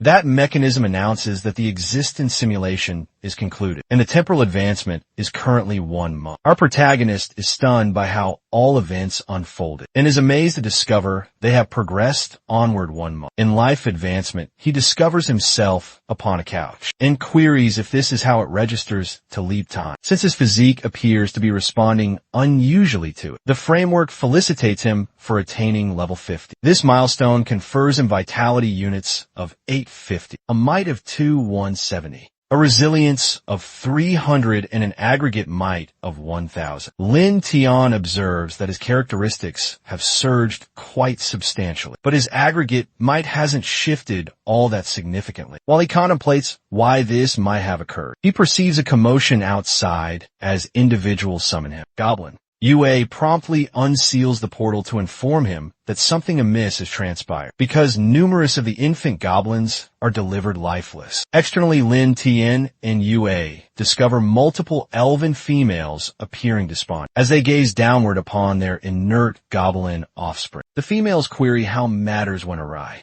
because they had gestated the infants like the few previous instances they procreated. MC, who remains astounded, ponders if some issue has arisen in the procreation procedure. He crumples onto the earth and queries what has transpired. The clan matriarch, who is hunkered adjacent, inquires of him if he comprehends what befell the infants. Our protagonist informs her that he lacks knowledge, but merely 3 infants are viable currently, and they're exceptionally feeble. As they deliberate, they perceive a booming chortle of derision, which emanates from Captain Loader as it happens, who remains tethered to a crucifix. The commander dubs them imbecilic goblins, questioning if they surmise they can propagate a mightier lineage. Lin Tian gazes in his vicinity and queries why he had uttered that. The commander, who still cannot suppress his mirth, informs them that the superior the echelon of the goblin, the more arduous it is for them to remain animate. While still cackling, he ridicules Lin Tian for his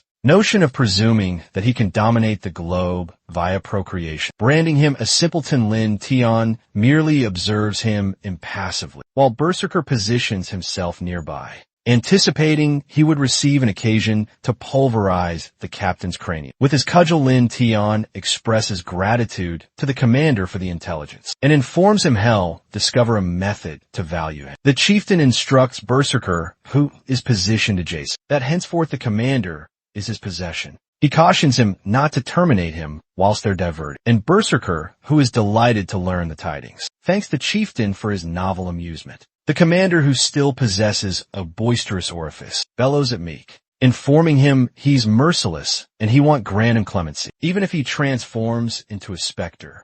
Lin Tian merely ambles away, while Berserker lowers the commander so they can engage. Our protagonist deduces internally that it's excessively tardy now to propagate new champion strains, but they're in dire requirement of a vast quantity of champion goblins, precisely at this moment. He mulls that their probability of triumph against the blade, Paragon and her paladins, is meager, if they cannot devise a method to enhance the goblins. While he reflects the crimson WYRM, he reappeared with materializes beside him, with a somber expression in her optics, as if she harbors some nefarious designs. She approaches near him, and her abrupt proximity startles MC. The chieftain commences to caress her and queries what unexpectedly possessed her. He discerns she's in estrus, so he concludes that a female WYRM entering estrus and metamorphosing into a demi-human would constitute a unique circumstance, which may be what they necessitate precisely at this moment. While he caresses her,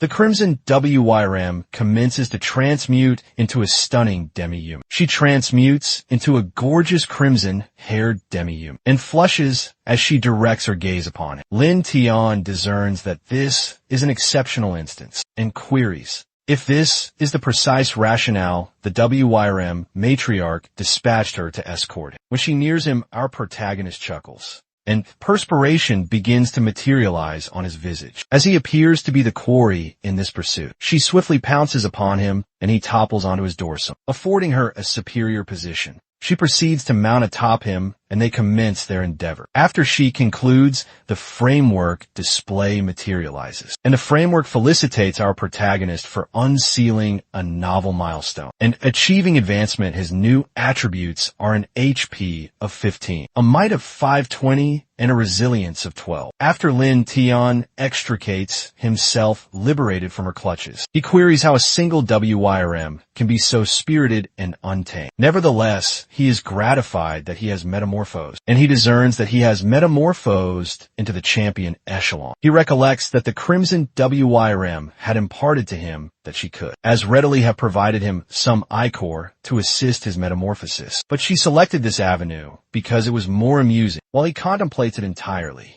the crimson WYRM materializes from his rear and informs him she's not concluded, eliciting a shiver to descend his spinal column as she hurtles towards him to seize him. He indicates towards the remainder of the goblins and instructs her she can return to dally with him when she completes her assignment of bestowing the remainder of the goblins her WYRM ichor. The goblins who are adjacent merely observe in bewilderment, querying what the chieftain is articulating. The crimson WYRM propels right into motion and commences to sprint towards the goblins, who query what the blazes is transpiring. That twilight of festivity transpires in the Tianguan collective. All individuals rejoice the reality they've metamorphosed after ingesting the WYRM ichor. Some of the individuals are joyous they can metamorphose and brag about how they'll become substantial individuals as the goblins juxtapose their attributes. Lin Tian merely reposes with the crimson WYRM, who is now deeply slumbered, subjugated by his newfound potency. Our protagonist ascertains that the WYRM kin merits the designation of the fabled WYRM kin because merely this WYRM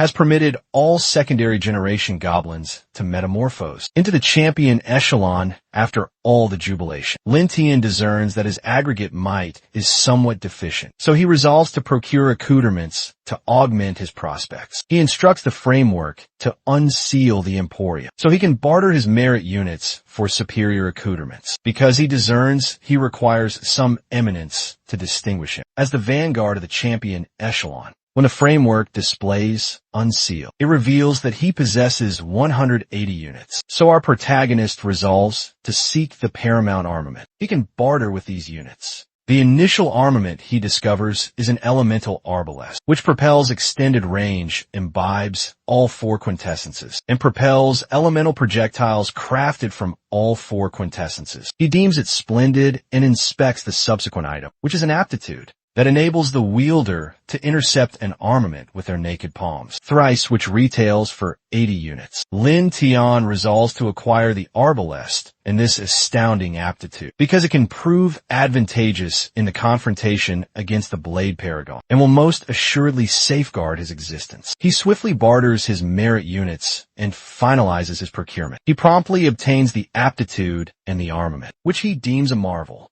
As he contemplates the arbalest, he resolves to locate a trial specimen to experiment it upon. Opportunely Captain Loader, who remains tethered to his crucifix, now by the cervix, persists to glower at MC Lin, confronts him, and resolve that the commander will be an apt trial specimen to evaluate his arbalest on as our protagonist ambles towards the commander. The commander queries him what he's intending to execute with the armament with him, but Lin Tian offers him no rejoinder. We don't observe how it culminates, but we comprehend. Loader became the inaugural to perceive how formidable Lin Tian has become. Farewell, Commander, meantime. In the Mystic Woods, a handful of combatants are witnessed relishing a grand occasion. One of the females, a sorceress, laments that the inferior level monstrosities are tedious, and they don't perceive the rationale of contending against them. The subsequent female opines they should have remained in Brighton with a blade paragon so they could confront the WIRMS. Their commander informs them the WIRM matriarch persistently molests Brighton, so the blade paragon cannot manage to depart. So she dispatches them hither to confront the goblins, which is a splendid prospect for them. Their commander instructs them to remain vigilant, because they cannot manage to squander this prospect. While they converse, one of them discerns something within the woodland, so they all ready themselves for confrontation. It proves to be a colossal arachnid, which unnerves one of them due to her aversion for arachnids. One of the females transfixes the arachnid with a single strike, employing sophisticated maneuvers, and the arachnid encounters its demise. The female states it's merely a class 3 vermin, and there's no justification to be apprehensive. While they converse, they discern that there's something additional in the thicket, so they scrutinize more intently, just directly posterior to the deceased arachnid. One of the secondary generation goblins, who has now ascended, materializes before the contingent. The goblin positions itself before them. Dominating over them, the adventurers discern that it's a goblin, and one in a champion echelon at that. The secondary generation goblins, who appear so brimming with potency, merely gape at them, the combatants deliberate amongst themselves that this must be the notorious chieftain of the goblins, and they cannot fathom they located him so promptly. One of the females, exhilarated to perceive that, proclaims that the renown will be their possession for vanquishing the chieftain of the goblins. The combatants assume formation and ready themselves to assault the goblin. Goblin Tion, who now possesses 4 appendages after having metamorphosed from ingesting WIRM core. The commander hurtles towards the WIRM and requests the marksman to provide cover for him. But one of the combatants has an alternative notion. The paladin among them advises the commander not to hasten, but to permit him to secure the elimination. He informs the commander that he has dispatched numerous goblins en route, so he solicited for the occasion to claim this elimination for himself. The commander is dubious of making that determination, but the paladin maintains that he has only had the opportunity to eliminate inferior goblins, but he would relish an opportunity to eliminate a champion echelon goblin. Grudgingly, the commander acquiesces and entrusts the paladin to it, anticipating that the confrontation will conclude very rapidly. The paladin advises the commander to entrust it to him and ambles toward the goblin. He instructs them to observe as he impairs the goblin in one volley, then assumes a stance to execute a sophisticated maneuver. The paladin executes an intermediate maneuver dubbed the Raging Maelstrom and hurls his armament at the goblin at astounding velocity, foreseeing the impact to culminate in its demise. The goblin doesn't evade the trajectory, but appears to be readying to launch his own offensive. The atmosphere becomes fraught as the adventurers await to see if the armament will genuinely rend through the goblin. Ultimately, it does not, as the goblin merely intercepts it like a diminutive paper dart. After he intercepts the strike, he propels it back at the paladin. So the commander swiftly instructs the sorceress to engage her arcane aegis. The force of the return hurl is so immense that it nearly shatters the aegis. The paladin promptly becomes subdued with all his grandiose pronouncements, perceiving that he would be flattened if the sorceress had reacted. A microsecond too tardy, the marksman informs them the goblin is a might variant, so they may not possess a favorable prospect of direct engagement. Owing to its potency, she proposes that they withdraw from it, so she can assail it with her projectiles. While she articulates, she experiences an abrupt impact from her rear.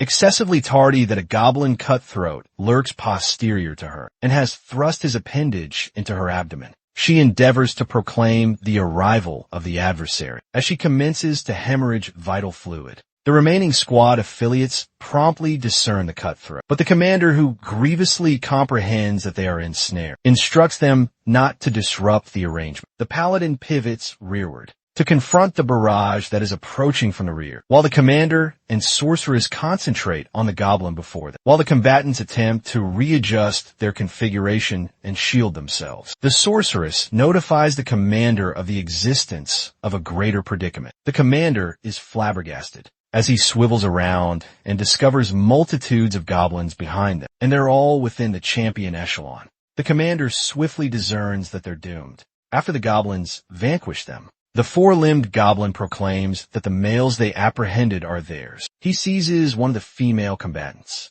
and declares Hell retain her for himself, intending to engage in some diversion with her subsequently. Berserker, who is positioned adjacent, informs him that the males aren't their property but the bounty of conflict. He reminds him that the chieftain had instructed them to preserve all the humans they discover alive, and he reminds him that they previously forfeited one human due to his tomfoolery. So Hell receive not 4 limbs over their commence to exhibit a fit, because they have slain so many humans and they merit retaining them. He asserts that they're formidable now, and they can opt to retain the bounty of conflict. The other goblins adjacent tell Berserker that 4 limbs is correct, because the secondary generation of goblins are the most potent in the collective currently, which signifies the entire collective should heed them. Some of the other champion echelon goblins tell Berserker, who is their eldest sibling, that he's genuinely the most potent now, and they'll adhere to him. Berserker takes a thorough inspection of himself from a shimmer on his armament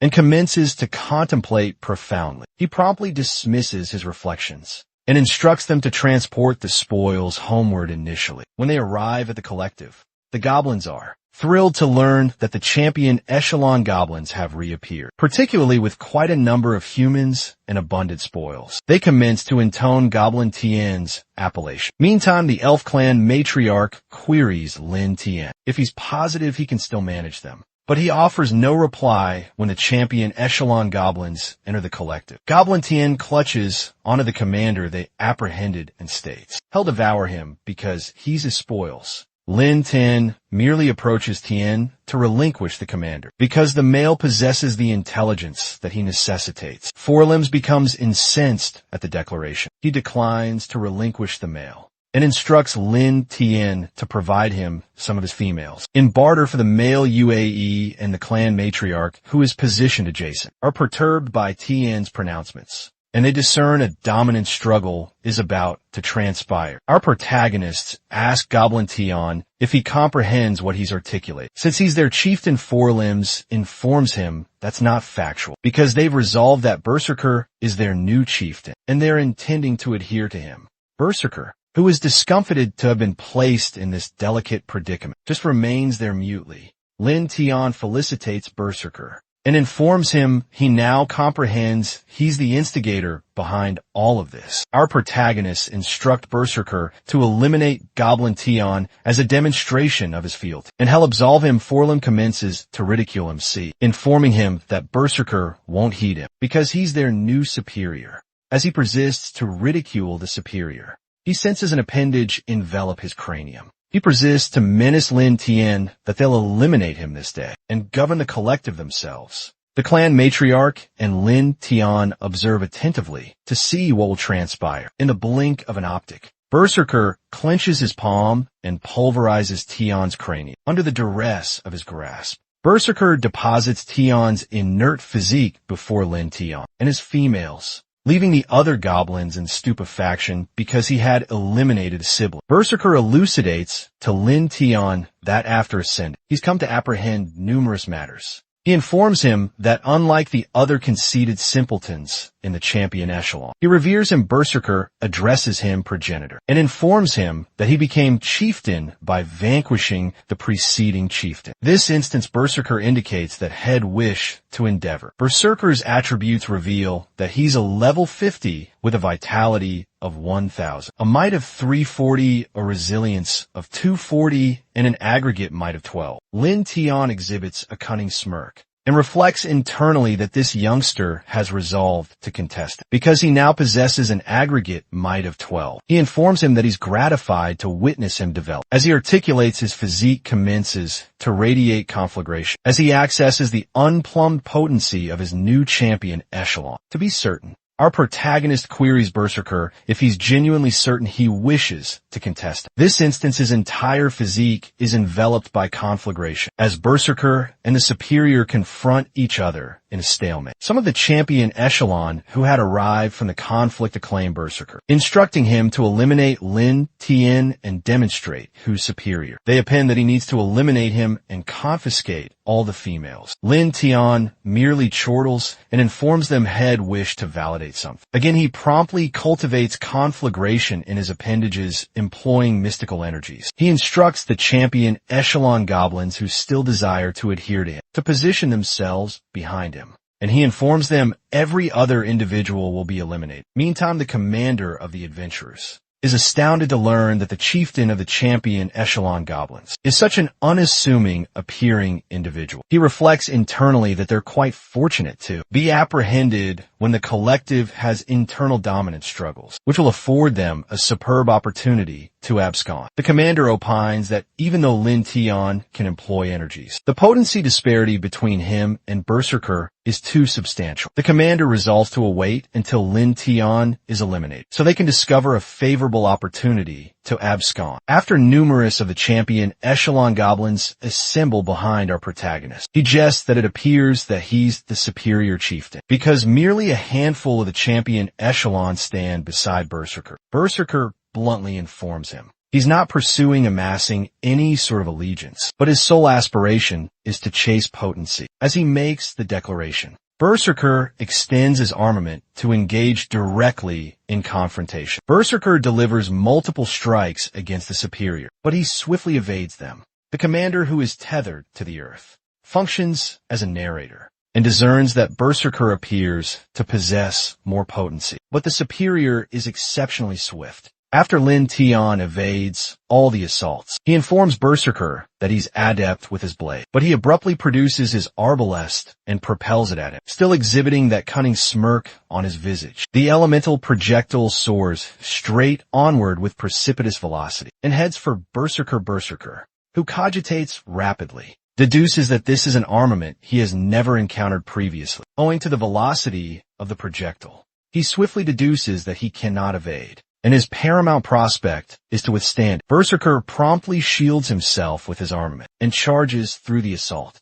Our protagonist is impressed by Berserker's swift cogitation, but just remains there as Berserker charges at him. Still positioned, Berserker endeavors to deliver a lethal impact employing his blade, and peculiar conflagration materializes and engulfs the entire combat arena, owing to the immense energy being unleashed, obscuring the confrontation from the view of the observers. After the detonation dissipates, Berserker is astounded to discover that the superior had merely intercepted his weapon while still positioned there. He opines it's unfeasible because he exerted all his potency. Lin Tian informs him he's a proficient combatant, but he must discern whom he's confronting. Our protagonist employed his weapon purloiner aptitude, which permitted him to intercept an incoming armament with their naked palms. Thrice in such intimate combat, the superior produces his arbalest and discharges it directly at Berserker's visage. In proximate range, Berserker perceives the igneous projectile approach directly at his visage and discerns he's finished.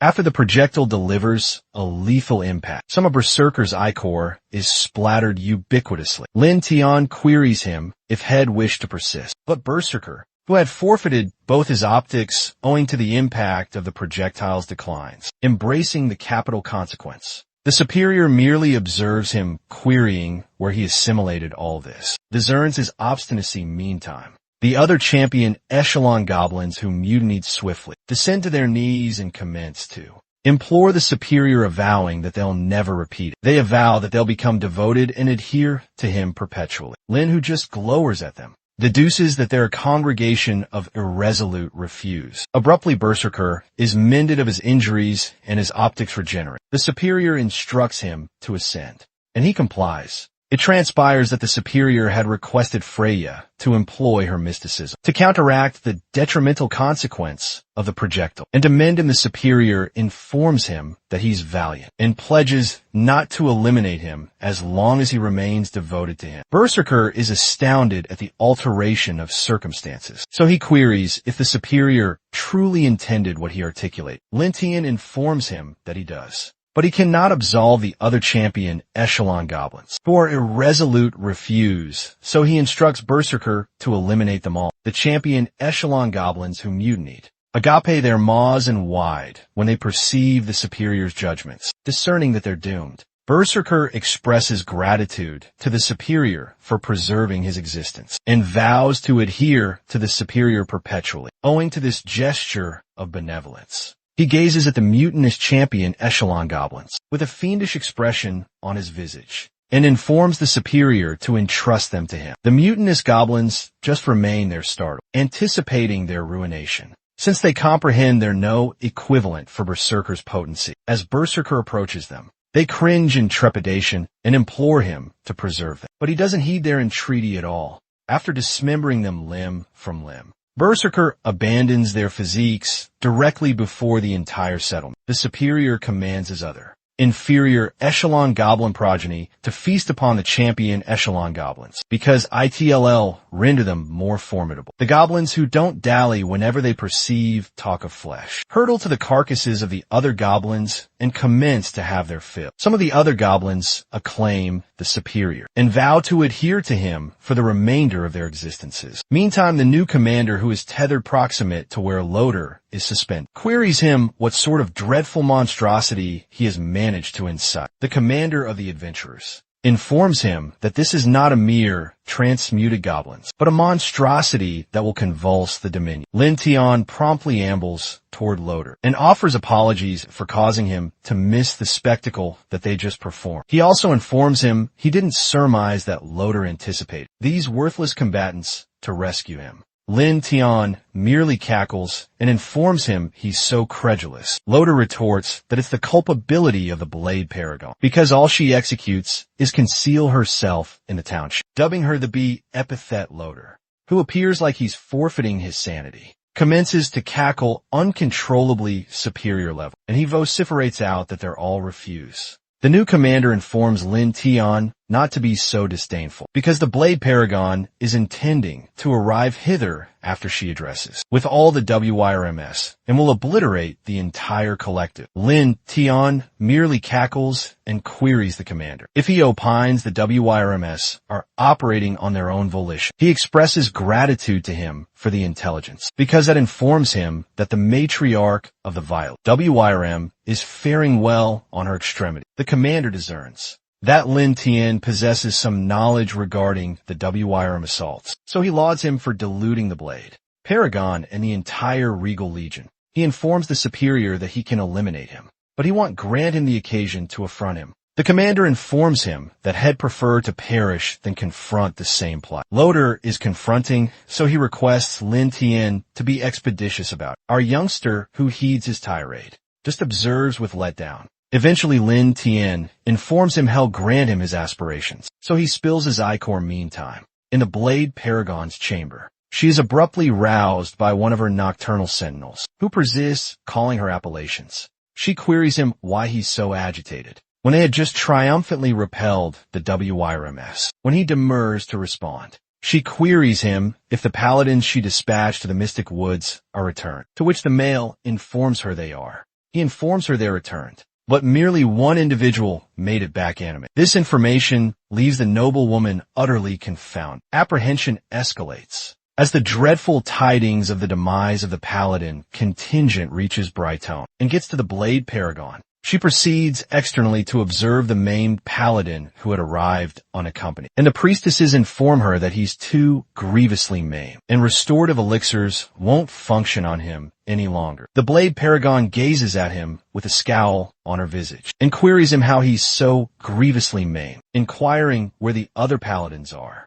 The paladin lies prostrate on his deathbed and falters, as he informs the Blade Paragon that they encountered a contingent of champion echelon goblins. He implores her to go rescue the commander and the remainder of them, and expectorates owing to his agony. He endeavors to articulate and advises them to be cautious, because the goblins are quite exceptional, and this declaration renders the adjacent priestesses petrified. The paladin promptly loses consciousness owing to agony and depletion. The priestess swiftly hurtles to his vicinity and urges him to remain resilient. Meantime, a sorceress that is positioned adjacent vociferates that it's unfeasible that goblins could inflict this quantum of destruction. The chieftain of the paladins loudly proclaims that it doesn't signify if they're champion echelon goblins, and states that they should go obliterate those inferior level abominations. The Blade Paragon just remains reticent and gazes out of case. She promptly breaks her reticence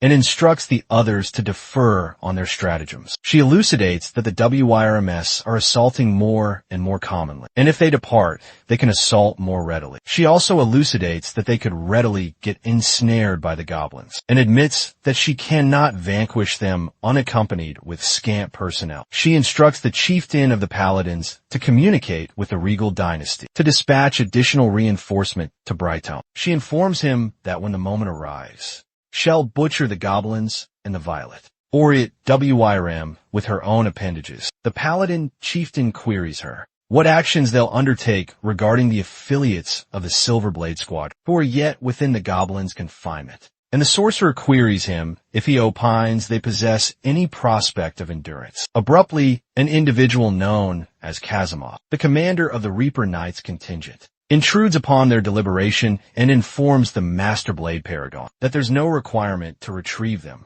He asserts that those who are vainglorious customarily perish initially. So it seems logical if the Silver Blade Squadron became excessively arrogant and acclaimed their very existences. Kazimov requests leave to retrieve any who yet survive, and to purge the goblins entirely by himself. The Blade Paragon merely derides, and recalls to him an entire contingent was annihilated, and queries why had desire to proceed unaccompanied. Kazimov begins to divest his hat, and he informs her he has endured against 4 Titan warriors unassisted. Formerly, thus this shall not diverge. He divests his facial covering, and proclaims that regardless, if confronting a band of champion echelon goblins, there's no prospect they can so much as touch him. He unveils the remaining portion of his visage and displays a grisly blemish to corroborate his claim that he's confronted direr straits heretofore, and he survived to narrate the tale. When the Blade Paragon acquiesces, he informs her to merely anticipate favorable tidings. Concurrently, matters appear to be flourishing within the Goblin Collective, and it appears they've erected a barricade internally. Lin directs the framework to activate the prognostication interface, so he can ascertain what will transpire for them in the ensuing few days. When the prognostication interface initializes, it informs him that the present circumstances are that they've safeguarded their position.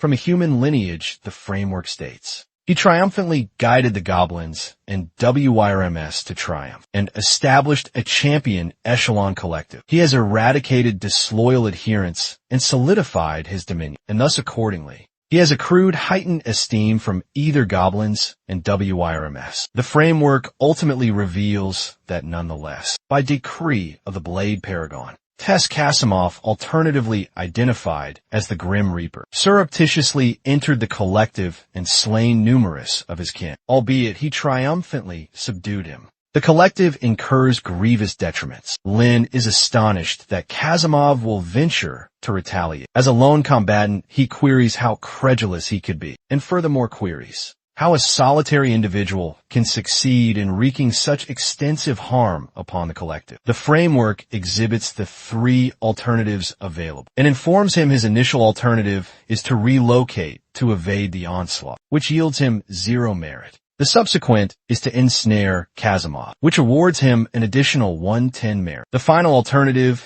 is to initiate aggression and eliminate Kazimov, which yields him 20 merit. Lin opts for the ultimate alternative and resolves to assault him rather than awaiting him. He deduces that they can substantially diminish their detriments. If they engage him preemptively, the prognostication framework models his determination and indicates that the culmination is that he and Kazimov will engage in mortal combat, and it implores for divine providence for him. After it bestows upon Lin his 20 merit, it presents to him the alternative. Prognostication indicates he has a trio of days remaining till Kazimov materializes, and he'll be compelled to end his existence. Lin infers that it appears this Kazimov individual isn't some non-entity, since the framework indicates ITLL be a mortal confrontation. He resolves then, it's prudent to accumulate some intelligence regarding him prior to initiating aggression. In the collective, Captain Loader chortles uncontrollably when he ascertains that Kazimov is in proximity. Yet upon the crucifix, he cackles like a lunatic and exults greatly. The advent of an individual who at last comprehends their actions. He informs Lin and his consorts that they're utterly finished, because Kazimov has contended with multitudes of Titan warriors. When he perceives Loader's utterances, the chieftain remarks unto him that it appears that the paladins place immense credence in this Kazimov individual considerably. He proceeds to query Loader then regarding Titan warriors' very nature. Loader informs him that Titan warriors are genetically modified with titanic lineage from the adversarial nation, which bestows upon them prodigious might. Evidently, they're entities that can effortlessly vanquish Echelon 5 monstrosities with their unarmed appendages the commander persists in cackling like a demented soul, and he derides that their end is nigh if Kazimov approaches them now. Lin concurs with Loader and informs him. It appears that Kazimov is an adversary deserving of trepidation, and Loader instructs him to anticipate receiving a thorough drubbing. Lin reflects internally and concludes that prudence is paramount now, and dispatches an agent to procure intelligence on this Kazimov individual. Some days thereafter, Kazimov ventures into the mystic woods entirely unaccompanied upon his steed. As he proceeds inward, he discerns that not one creature exists within the entire woodland area, which is exceedingly peculiar. He resumes his passage and encounters the gory vestiges of the departed, affiliates of the Silverblade Squadron. He surveys the sanguine marks and dismisses them as a worthless rabble. Upon the terrain, there's a fractured buckler, some of the sorcerer's attire, and a forsaken rapier. The Grim Reaper quips regarding how recent the aroma of the ichor is, and how peculiar it all seems, and he appears exhilarated. He scrutinizes intently the sanguinary spectacle, and muses internally that he desires to find amusement on this occasion. Amidst his cogitations, he abruptly perceives a shriek for aid from the vicinity. He glances rearward and queries from whence the plea for assistance emanates. He commences a dash and hastens to the locale, whence he perceives the outcry. Upon reaching that spot, he discovers a female prostrate upon the earth with her dorsum towards him, and she appears wounded and maltreated. He does not dismount from his steed, and queries the quivering female regarding her identity. Ephraia, who commences to quaver, pivots about and regards him then. Kazimov instantly identifies her now, and is startled to encounter her within the woodland, particularly in such a dire plight. Ephraia appears quite lachrymose, and she implores him for assistance and attempts to extend her appendage. Kazimov addresses her by appellation and queries how she was not slain by the goblins. He queries her how she succeeded in enduring and inquires Loader's whereabouts. She commences to lament then, and informs him that she succeeded in absconding from the Goblin Collective. But Loader has met his demise. Kazimov is astonished to learn that Loader has perished, and requests her to disclose the whereabouts of the Goblin Collective. If Freya indicates rearward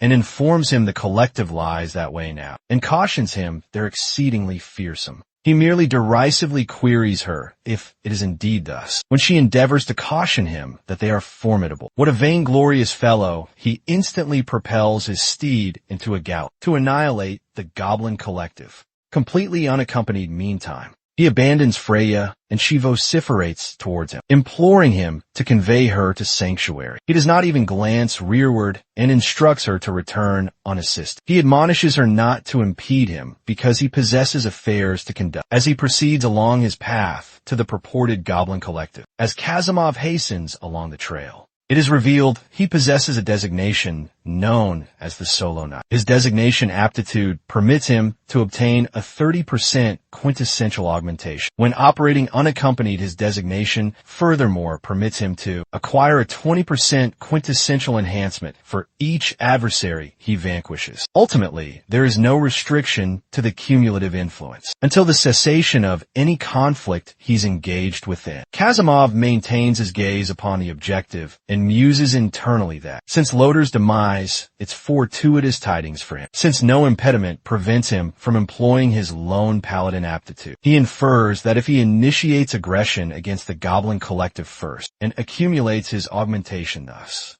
it would be inconsequential if they're all champion echelon within the collective. As the Grim Reaper advances along the route, he abruptly encounters a snare line. But he's incapable of swift response because of the velocity he's maintained. The line compels his steed to topple, but he impacts upon his palms and propels himself back to his stance. Resilient individual, he surveys the ensnarement and queries if he's being ensnared. Unexpectedly, Ephria materializes with an armament in her grasp, and on this occasion, she appears not amicable. He's astonished at her presence and queries her why she has not journeyed back to the settlement. Abruptly then, Ephria unleashes her sacred radiance, burst mystical assault encircling Kazimov, which compels him to vociferate loudly in agony. He regards her with great astonishment as he clutches his torso and queries her what she's perpetrated. Ephria grins towards him then and merely informs him that the patron instructed her to eliminate him. Brandishing her armament high, she unleashes the sacred radiance and assails him anew, rupturing the terrain that he occupies. Kazimov retaliates with his unique stratagem and envelopes himself within an ominous violet miasma. Dubbed the Soul Harvester, he abruptly extends from the violet miasma and seizes Ephria's tresses. Retaining her as prisoner, he addresses her with a vile epithet and queries what enchantment she's beneath to venture to assail him. He retains her as leverage and lays her flesh, informing her that he will not restrain himself if she intends his demise. He queries her if she surmises he solely enjoys dispatching abominations, and asserts he would relish flaying her hide likewise. He determines ITLL be appropriate if he dispatches her, because ITLL be a prime opportunity to amass his augmentation. If Freya persists impotently within his clutches, ere he can dispatch her fully. Kazimov perceives a startling intonation from his posterior, informing him it's not astonishing that he arrived unaccompanied. He pivots about and discerns Lin clutching his rapier. Lin informs him that it's apparent that his designation, aptitude, and accoutrements are both arduous to confront. Lin's appearance startles Kazimov,